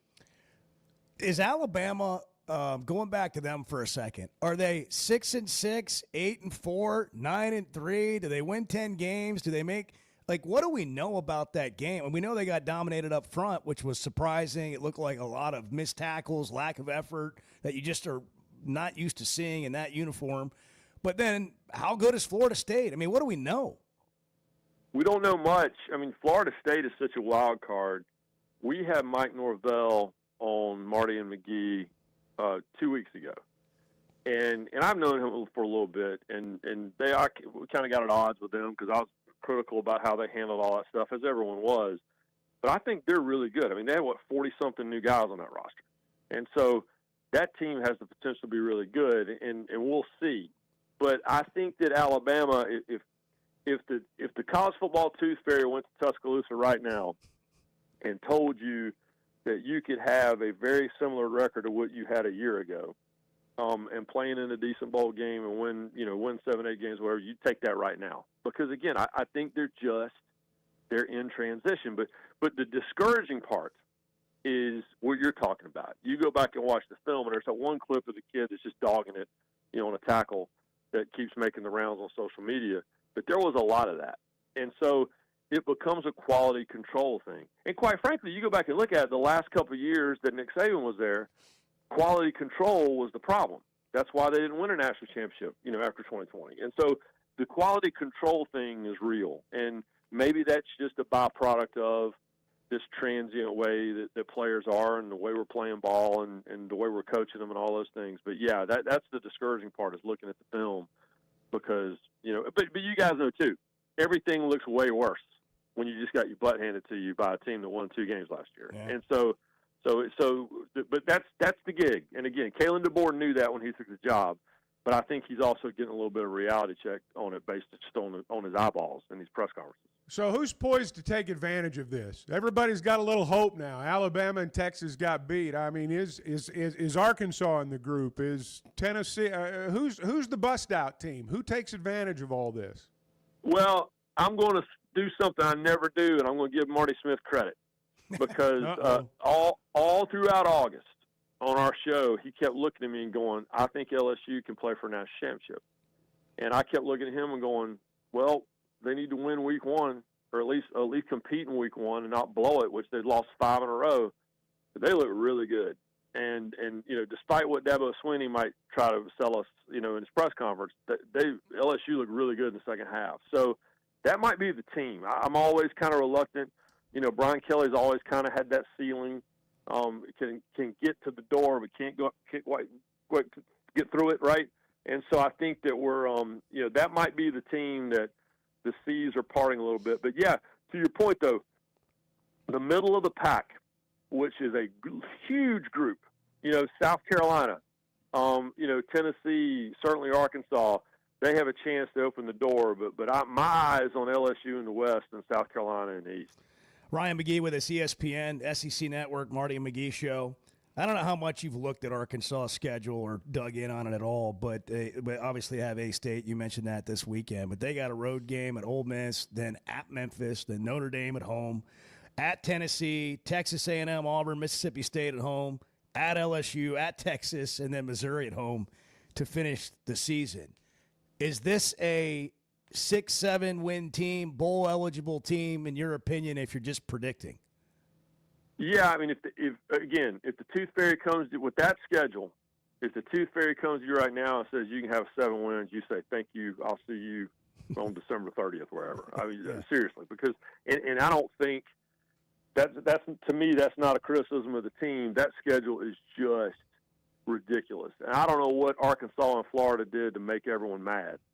But as soon as we, went to this new conference and no divisions and, now we're going 9 games and all that stuff, I just, for whatever reason, it felt like Arkansas and Florida were getting punished. But it is what it is. And, yeah, with the schedule the way that it is and catching teams when you're catching them, we joke about Arkansas State. You need to take care of your business, take the wins that are sitting on the table, and then you're going to have to sneak your way. And listen, that's what Sam Pittman does. Right about the time we're all like, he usually wins one that we didn't see coming, and wakes everybody back up. And so they need at least one of those, maybe 2 of those this year. Talon Green, year 2 under Petrino. I think people are aware of that, but if you watch him play. And we've talked to people that spend time with scouts, and I mean, he is a guy that they're looking at saying he might be an NFL potential quarterback, like the class of the crop that comes out of the SEC this year. He's got that kind of upside. Do you think people are sleeping on him a little bit nationally? I know we're 1 game in, but traditionally year 2 under Petrino with a guy that has upside, it's pretty good.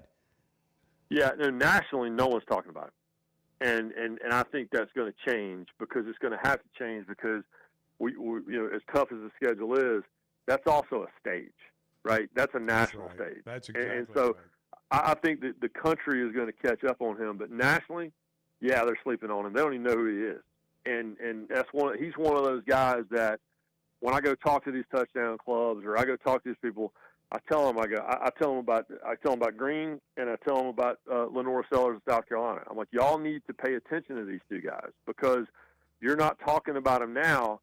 You'll be talking about them in October because even in games they lose, you're going to know who they are. So no, I'm with you. I think that people are definitely sleeping on him, and he's the X factor. But what's your best friend if you're a running back? And this is the problem that.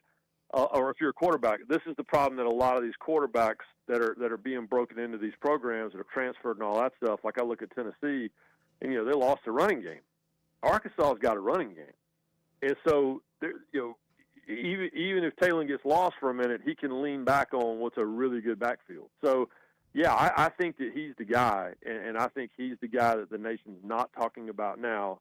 That again, win or lose, he's going to perform on a really, really big stage. So I think they'll be talking about him by the time we hit the middle of the season for sure. I'm going to get you out of here with this. This is one of those topics that you and Marty could talk about on a road trip. We spend all this time trying to value strength of schedule and difficult losses or quality losses when it comes to the playoff and who gets in the playoff. Then we drop the conversation as it relates to the rest of the top 25. Yeah. And so fans are like, well, our team's not any good because we won 6 games. But you swap Arkansas' schedule, for example, with Kansas State, And all of a sudden you win 10. And like the top 25 in these rankings, I know they don't really matter that much, but they're not the top 25 teams in the country, in my opinion, most times. Yeah. No, I agree with that because the schedule is what it is, and that's also the conference that you're playing in. And this is why, obviously, the commissioner has been pushing and now has won with the 9-game conference schedule. I don't know how I feel about that.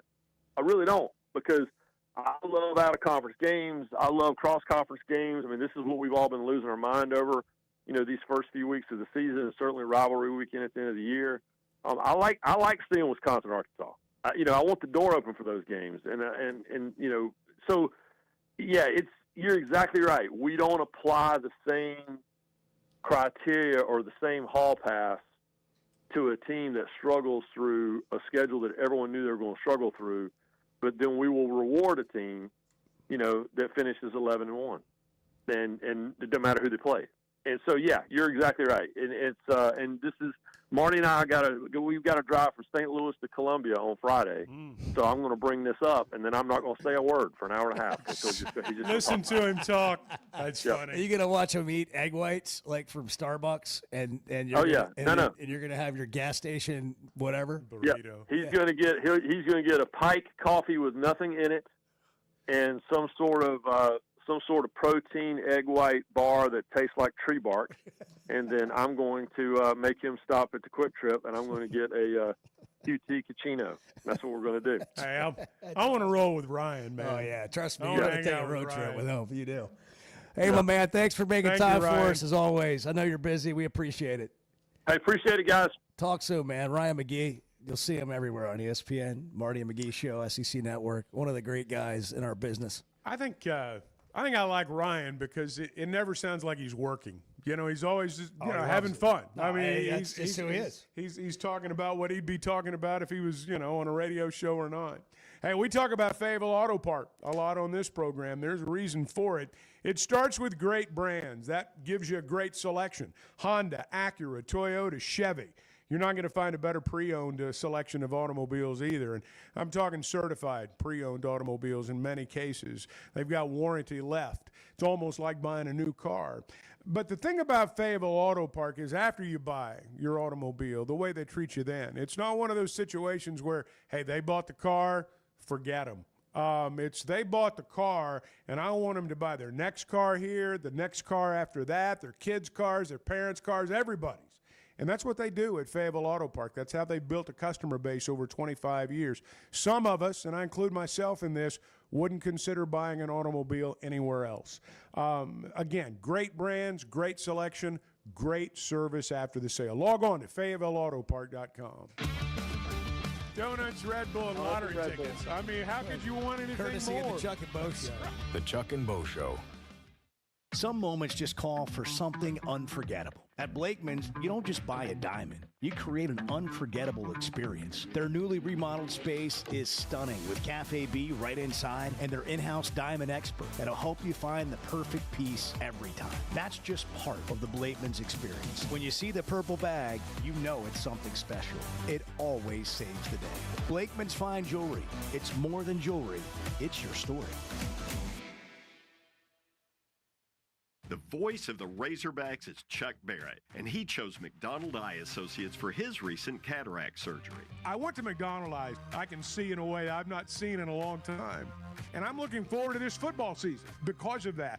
Your eyes are a big deal. I don't care if you're a sports play-by-play guy or what you do. You have to have trust. My trust was developed because I knew they were listening to me. For your best vision, trust McDonald Eye. Online and same-day appointments at McDonaldEye.com. Oaklawn is your hot springs escape.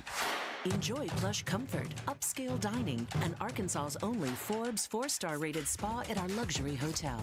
And with easy access to Hot Springs National Park and sparkling lakes, Oaklawn is your home base for everything the region has to offer. Come stay, play, and get away at Oaklawn, a Forbes Travel Guide recommended hotel. Make your reservation at oaklawn.com. Gambling problem? Call 1-800-522-4700. Has your roof been taking a beating after the summer we had with the heat, the sun, and those sudden storms? Teamwork Roofing and Construction knows your roof is more than just shingles. It protects your home, your business, and everything inside. And their expert team delivers top-quality roofing and construction services all over Arkansas and beyond. And they only use the best materials while treating every project like it's their very own. Visit their website, teamworkbuilt.com, or you can find them on Facebook. Teamwork Roofing, built on quality, powered by teamwork. Today's been it's been a strange day. Yeah, we've had some struggles here and there. Just let's just be blunt. Can we be blunt? Well, it's 50-50 at best. The Chuck and Bo Show.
I'm going to get in your truck today, and I'm going to drive away. And you're going to be able to admire your truck in a way that you otherwise can't because you're driving it. It's a good-looking truck. You got to do that once when you get a new vehicle. That little kid driving. Yeah. Good-looking truck, though. The Chuck and Bo Show. We're doing the show at Oaklawn on Friday before Chuck goes and calls the game in Little Rock on Saturday. So come by Oaklawn between 6 and 9 a.m. Bart's going to take a break from the craps table. Come over and do the show from 6 to 9. Just talking about staying up all night. Yeah, that'd be a good Bart. You're going to be up all night anyway. You're going to be up playing craps all night. You might as well set up the equipment before you go to bed. You want to ride with me, Bart? I can drive you home. You just nap on the way back. Sleep all the way back. I'll bring you back. It'll be okay. Oaklawn Sports. Download the app today. New customers earn up to $1,000 in bonus bets. Bart gives you tips every week. Zach Gillum comes on Fridays, the director of sports wagering there at Oaklawn. Oaklawn Sports. Download the app, the best sports betting app. Bet with the brand you trust. Bet with Oaklawn Sports. By the way, always a lot of events going on. They've got the event center, a lot of great entertainment. Log on to oaklawn.com for all the details. And check out the 4-star Forbes Spa, the only one in the state. There's nothing like it anywhere near our state. I think the closest ones are Houston and Chicago. That's where I'm going. Houston or Chicago? No, the spa. I was going to say, Bart, you got a massage scheduled yet? Great food. I mean, if you haven't been to Oaklawn lately, you haven't been there. The whole resort is an amazing experience. Not just the casino, not just the horse races. Oh, all I'll be that, there too. Great restaurants.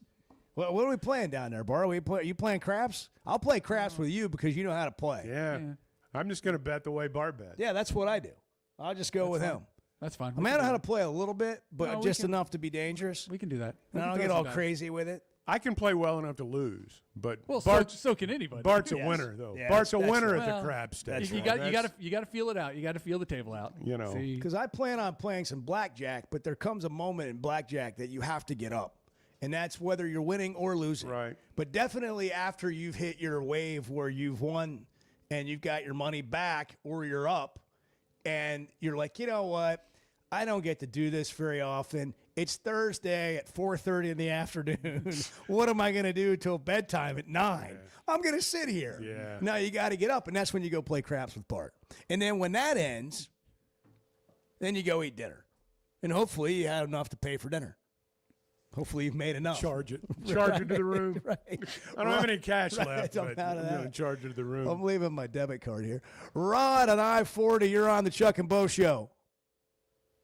Yeah, that's why I don't gamble anymore. You got to know when to hold them and when to fold them, right? Yeah, life's about choices, and there are a lot of bad ones made right there from time to time. I don't have a gambling problem per se. I have a losing problem. Yeah. So yeah, that's right. I'll stay behind the wheel of the truck. It's safer. You know, we're talking about Bama and Florida State.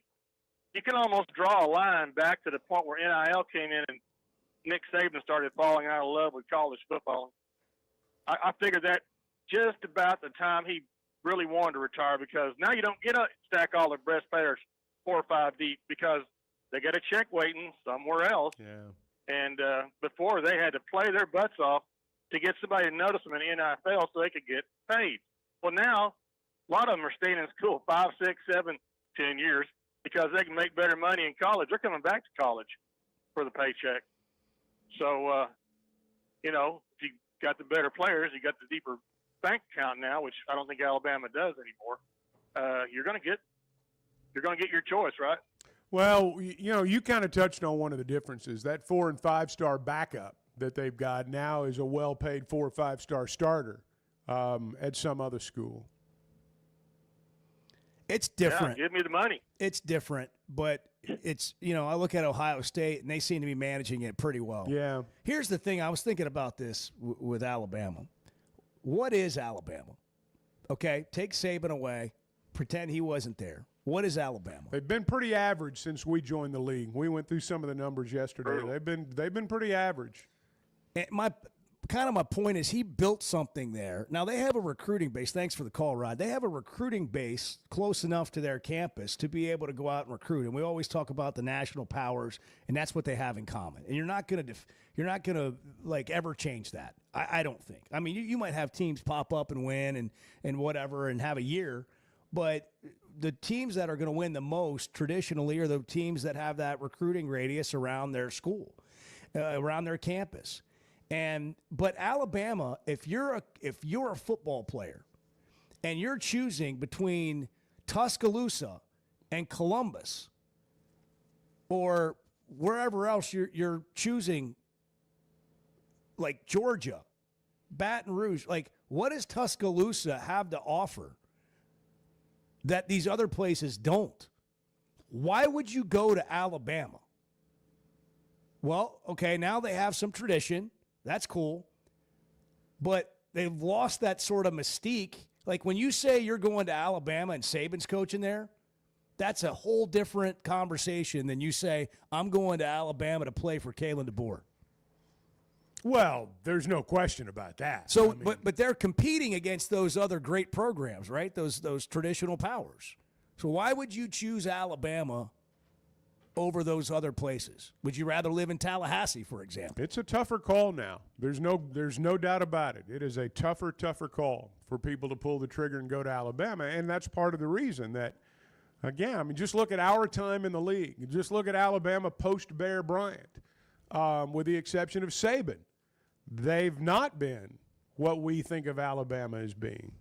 They just haven't been, and part of it's what you're talking about right there. You know, I think some of these Big Ten schools may benefit from this era because they're bigger towns. Maybe. There's more to do.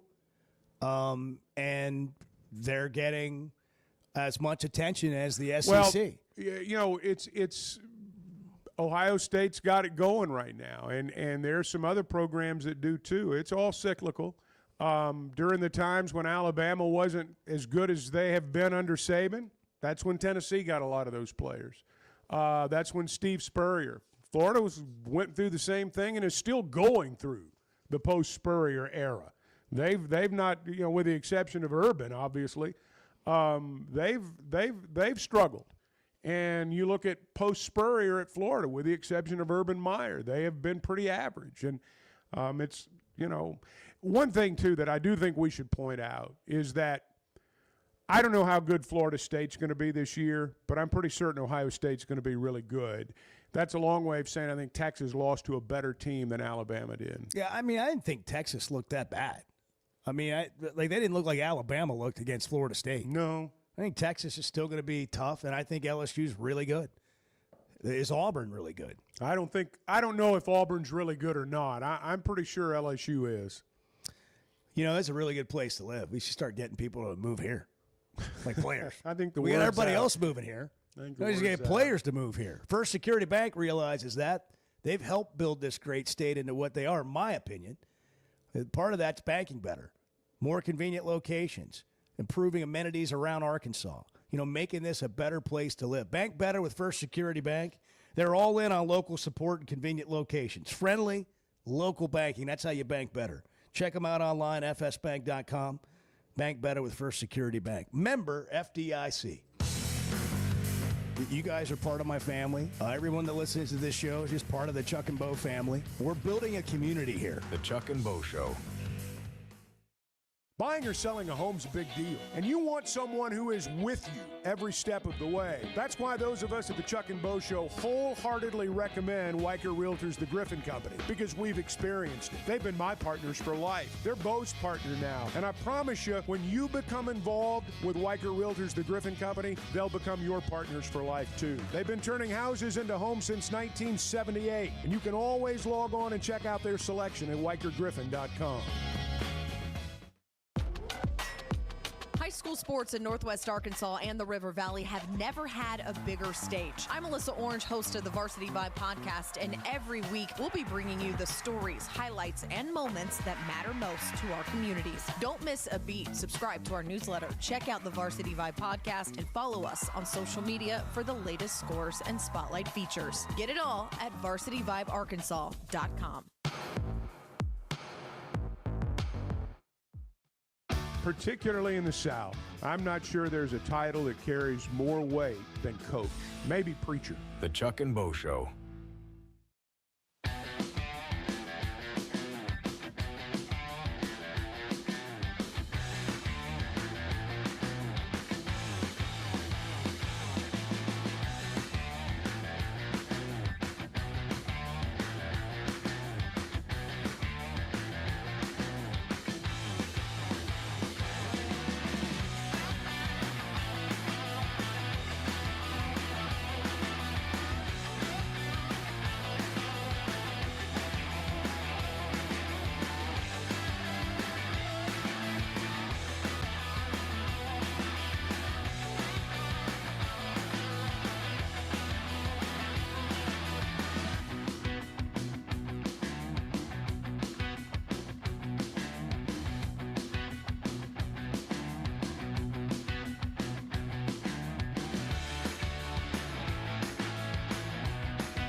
Coach, we'll get you out of here with this. Can you describe Muscle Beach? Well, there's a lot of talent out here. There's a couple 5-stars. And, one of my favorite activities is evaluating talent. The Chuck and Bo Show. It's Wednesday, September 3rd. Your buddy Sean White, 39 years old today. And what does he do? Is that the skateboarder? Snowboarder. Snowboarder, I'm sorry. Snowboarding, skateboarding. Both. He does both. Does he? Oh, yeah? Okay. Yeah? I was half right. He's known as a Does he? What is he up to these days? I have no idea. I don't. Well, you knew he did both. Yeah, you knew he was a skateboarder and a snowboarder. What else does he do, Bart? Does he mountain bike? Probably. I don't know. What's Charlie Sheen up to at 60 years old? Charlie Sheen is 60. What is Charlie Sheen up to? I don't think we want the answer to that. I was actually reading an article about him yesterday because he's turning 60. Okay. He says he's been sober for 8 years. Good for him. That's what it says. What the article I wonder what said. he's been doing. I don't know. Wonder what's Craig Kilborn doing these days? You ever just wonder about people? Craig Kilborn. Well, I have not wondered about Craig wonder, Kilborn. Andy Rooney? Yeah. Sometimes I wonder what Charlie Sheen's up to. Okay, that's it. Nobody else does. Well, there was an article by People about Charlie Sheen recently. Maybe that's what I read. He's spending his. You read it. What is he doing? He's spending his days being a dad and a grandfather. I didn't read that part. Chuck got to the Well, point the where he was title sober, of- and he said, "There's nothing to read here. I mean, there's nothing entertaining There's here. no carnage to read about." He's not winning anymore. Checking it. The headline Hashtag says winning. Charlie Tiger Sheen blood. Charlie Sheen reveals how he avoids alcohol and drugs. How does he do it? How does he By do being a granddad. Oh, he white knuckles it and sits in a room and waits for night to come. Well, here's a direct quote in the article. I am nervous, and that's okay. If I wasn't nervous, I wouldn't feel right. Huh.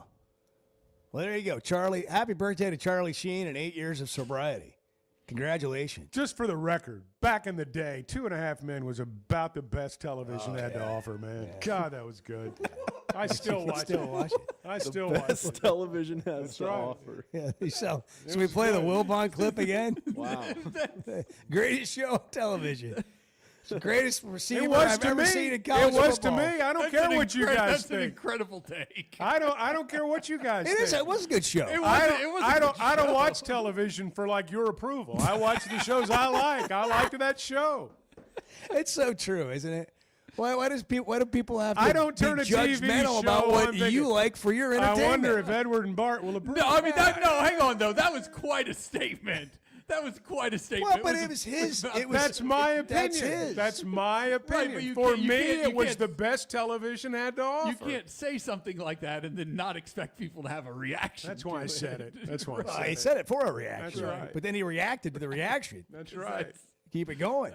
What's our reaction to this exhibition game in Memphis with Arkansas and Memphis on October 27th on ESPNU, the St. Jude Tip-Off Classic? John Calipari returning to Memphis for the first time with another team, the FedEx Forum. It'll be a fun night. It'll be a great nostalgic basketball night in Memphis. 8 o'clock on a Monday night. Yeah, that's the part I noticed. I'm not going to lie to you. 8 o'clock for a road exhibition game. I'm thinking, are you kidding me? Is this where we are now? They had a news conference I know they yesterday in Memphis. This is about Memphis Tiger basketball, and I think it's great. I mean, that is a basketball city. I know they've got an NBA team now, but if you know that city, I mean, it's a Memphis State Tiger basketball city. I mean, that is a basketball town. There'll be a lot of nostalgia. The Memphis people will go nuts over it. I think it's a great event. They'll help St. Jude, and I'm glad they're doing it. I just wish it wasn't at 8 o'clock. I'm going to petition for a 6 o'clock. We'll pray for you. Yeah. You could go early and watch the Vanderbilt Memphis women's game. Yeah, they're going to play at 5:30. Yeah, 5:30. And then have dinner and then call your game. Yeah. Maybe take a nap. You could, or I might just go over to the Rendezvous, have some ribs. There you go. Then walk those back dry over. ribs at the Rendezvous. Love them, man. Yeah, Bart, he turns his nose up at the Rendezvous. Bart's He's a Memphis barbecue snob. 100%. And barbecue snob. Who are they? Tell us where they are, Bart. Again, we did this last year for the Liberty Bowl. Run it back for us. Where are we going? Well, it depends what you want. Ribs, dry rub ribs, just like the Rendezvous. Where else can I get them? You can get better ones at Corky's. Okay. I don't agree with that. They're very See? good, but I don't agree with See, that. that's your opinion, not Chuck's. Well, let's be real honest. 2.5 Men was not the best show on television. I didn't say it was the best show on television. Best show to him. I said it was the best show to me. TV had to offer you. That's right. Well, no, he just said the best show television had to offer was the statement. That's there true. was no to Yeah. me. Well, There was I mean, no. that's what it is. It's an opinion. Name me a It's to sitcom him. that was better. I could name several. What? Pick one. Friends. Friends. Are you freaking kidding me? Seinfeld. You almost had to beat me right there. I'm not gonna lie to you. Are you insane? Friends was better than 2.5 Men? Yes. Oh my God. Beyond the shadow of a doubt. Forget it. I'm out. End of discussion. Just Seinfeld? I'm in the wrong crowd. Seinfeld? It was his equal. Seinfeld was good. Okay. Seinfeld was very good. Argue amongst yourselves. It's my opinion. Yeah. It's what I watch. I don't care what you Kids watch. talk about it on the way to school. Everybody's welcome to their opinion. That's just flat out wrong. The Chuck and Bo Show. It's stunning to hear every 20 minutes a child is diagnosed with a critical illness. But we can help. Grant life-changing wishes with Waiters for Wishes and the Razorback men's basketball team. It's Tuesday, September 30th from 6 to 8 p.m. at Walk-Ons in Fayetteville. This private ticketed event lets you take photos, get autographs, challenge your favorite hog to a Pop-A-Shot, and bid on silent auction items, all benefiting Make-A-Wish Mid-South. Tables are limited and going fast, so reserve yours today at midsouth.wish.org. It seems like everything is more expensive this year, but replacing your AC doesn't have to be. If you need to replace your AC this summer, before you commit, price check with Paschal. You can save money and use the professionals to replace your system. Enjoy the peace of mind knowing you chose the best option for your home. Visit gopaschal.com and with just a few clicks, see how much you can save with the Paschal price check. Paschal Air, Plumbing, and Electric. Football season's here, and Flight by Yingling is the light beer built for game days. Tastes like a Yingling, but it's a light beer, and only 95 calories. Flight raises the bar for what a light beer should be, and now it comes in a 16-ounce resealable twist-off aluminum bottle and skinny cans. Perfect for tailgates, watch parties, or just kicking back after the game. Pick it up at your favorite store or ask your bartender. Flight by Yingling, the next generation of light beer. When something goes wrong, a car wreck, an injury, mounting debt, or getting denied the help you deserve, it's hard to know where to turn. That's when Cadell Reynolds shows up. This is a team that fights for Arkansans. Personal injury, disability, bankruptcy, they handle it all. And they know how to get results. You've got enough to deal with. Don't try to figure it out alone. Call Cadell Reynolds, 866-314-3728, or visit CadellReynolds.com. Cadell Reynolds, make the right call. First Security is about more than great banking. Yes, we provide the financial expertise, digital tools, and everything else you need when you need it. But we also go all in on local support with friendly professionals, plus convenient locations all across the state. Because we believe personal banking is better banking. Visit fsbank.com for details. That's fsbank.com for friendly local banking with First Security. Bank better. Member FDIC. Summer storms and heavy rains can sneak up fast, so make sure your gutters are ready to handle it all. Hog Trough Gutters, locally owned and operated with 30 years of experience, installs seamless gutters made on site to protect your home. They're fully licensed and insured. Every job is hydro-tested, and each one comes with a 20-year warranty. Proudly serving Northwest Arkansas and the River Valley. And if you're outside those areas, just give them a call or a text. Schedule your free inspection today at hoggutters.com. So I spent yesterday, you mind if I share? I'm looking forward to it. The Chuck and Bo Show.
I was on vacation last week, so I didn't go anywhere or do anything. That's the best vacation I've had in a long time. Man.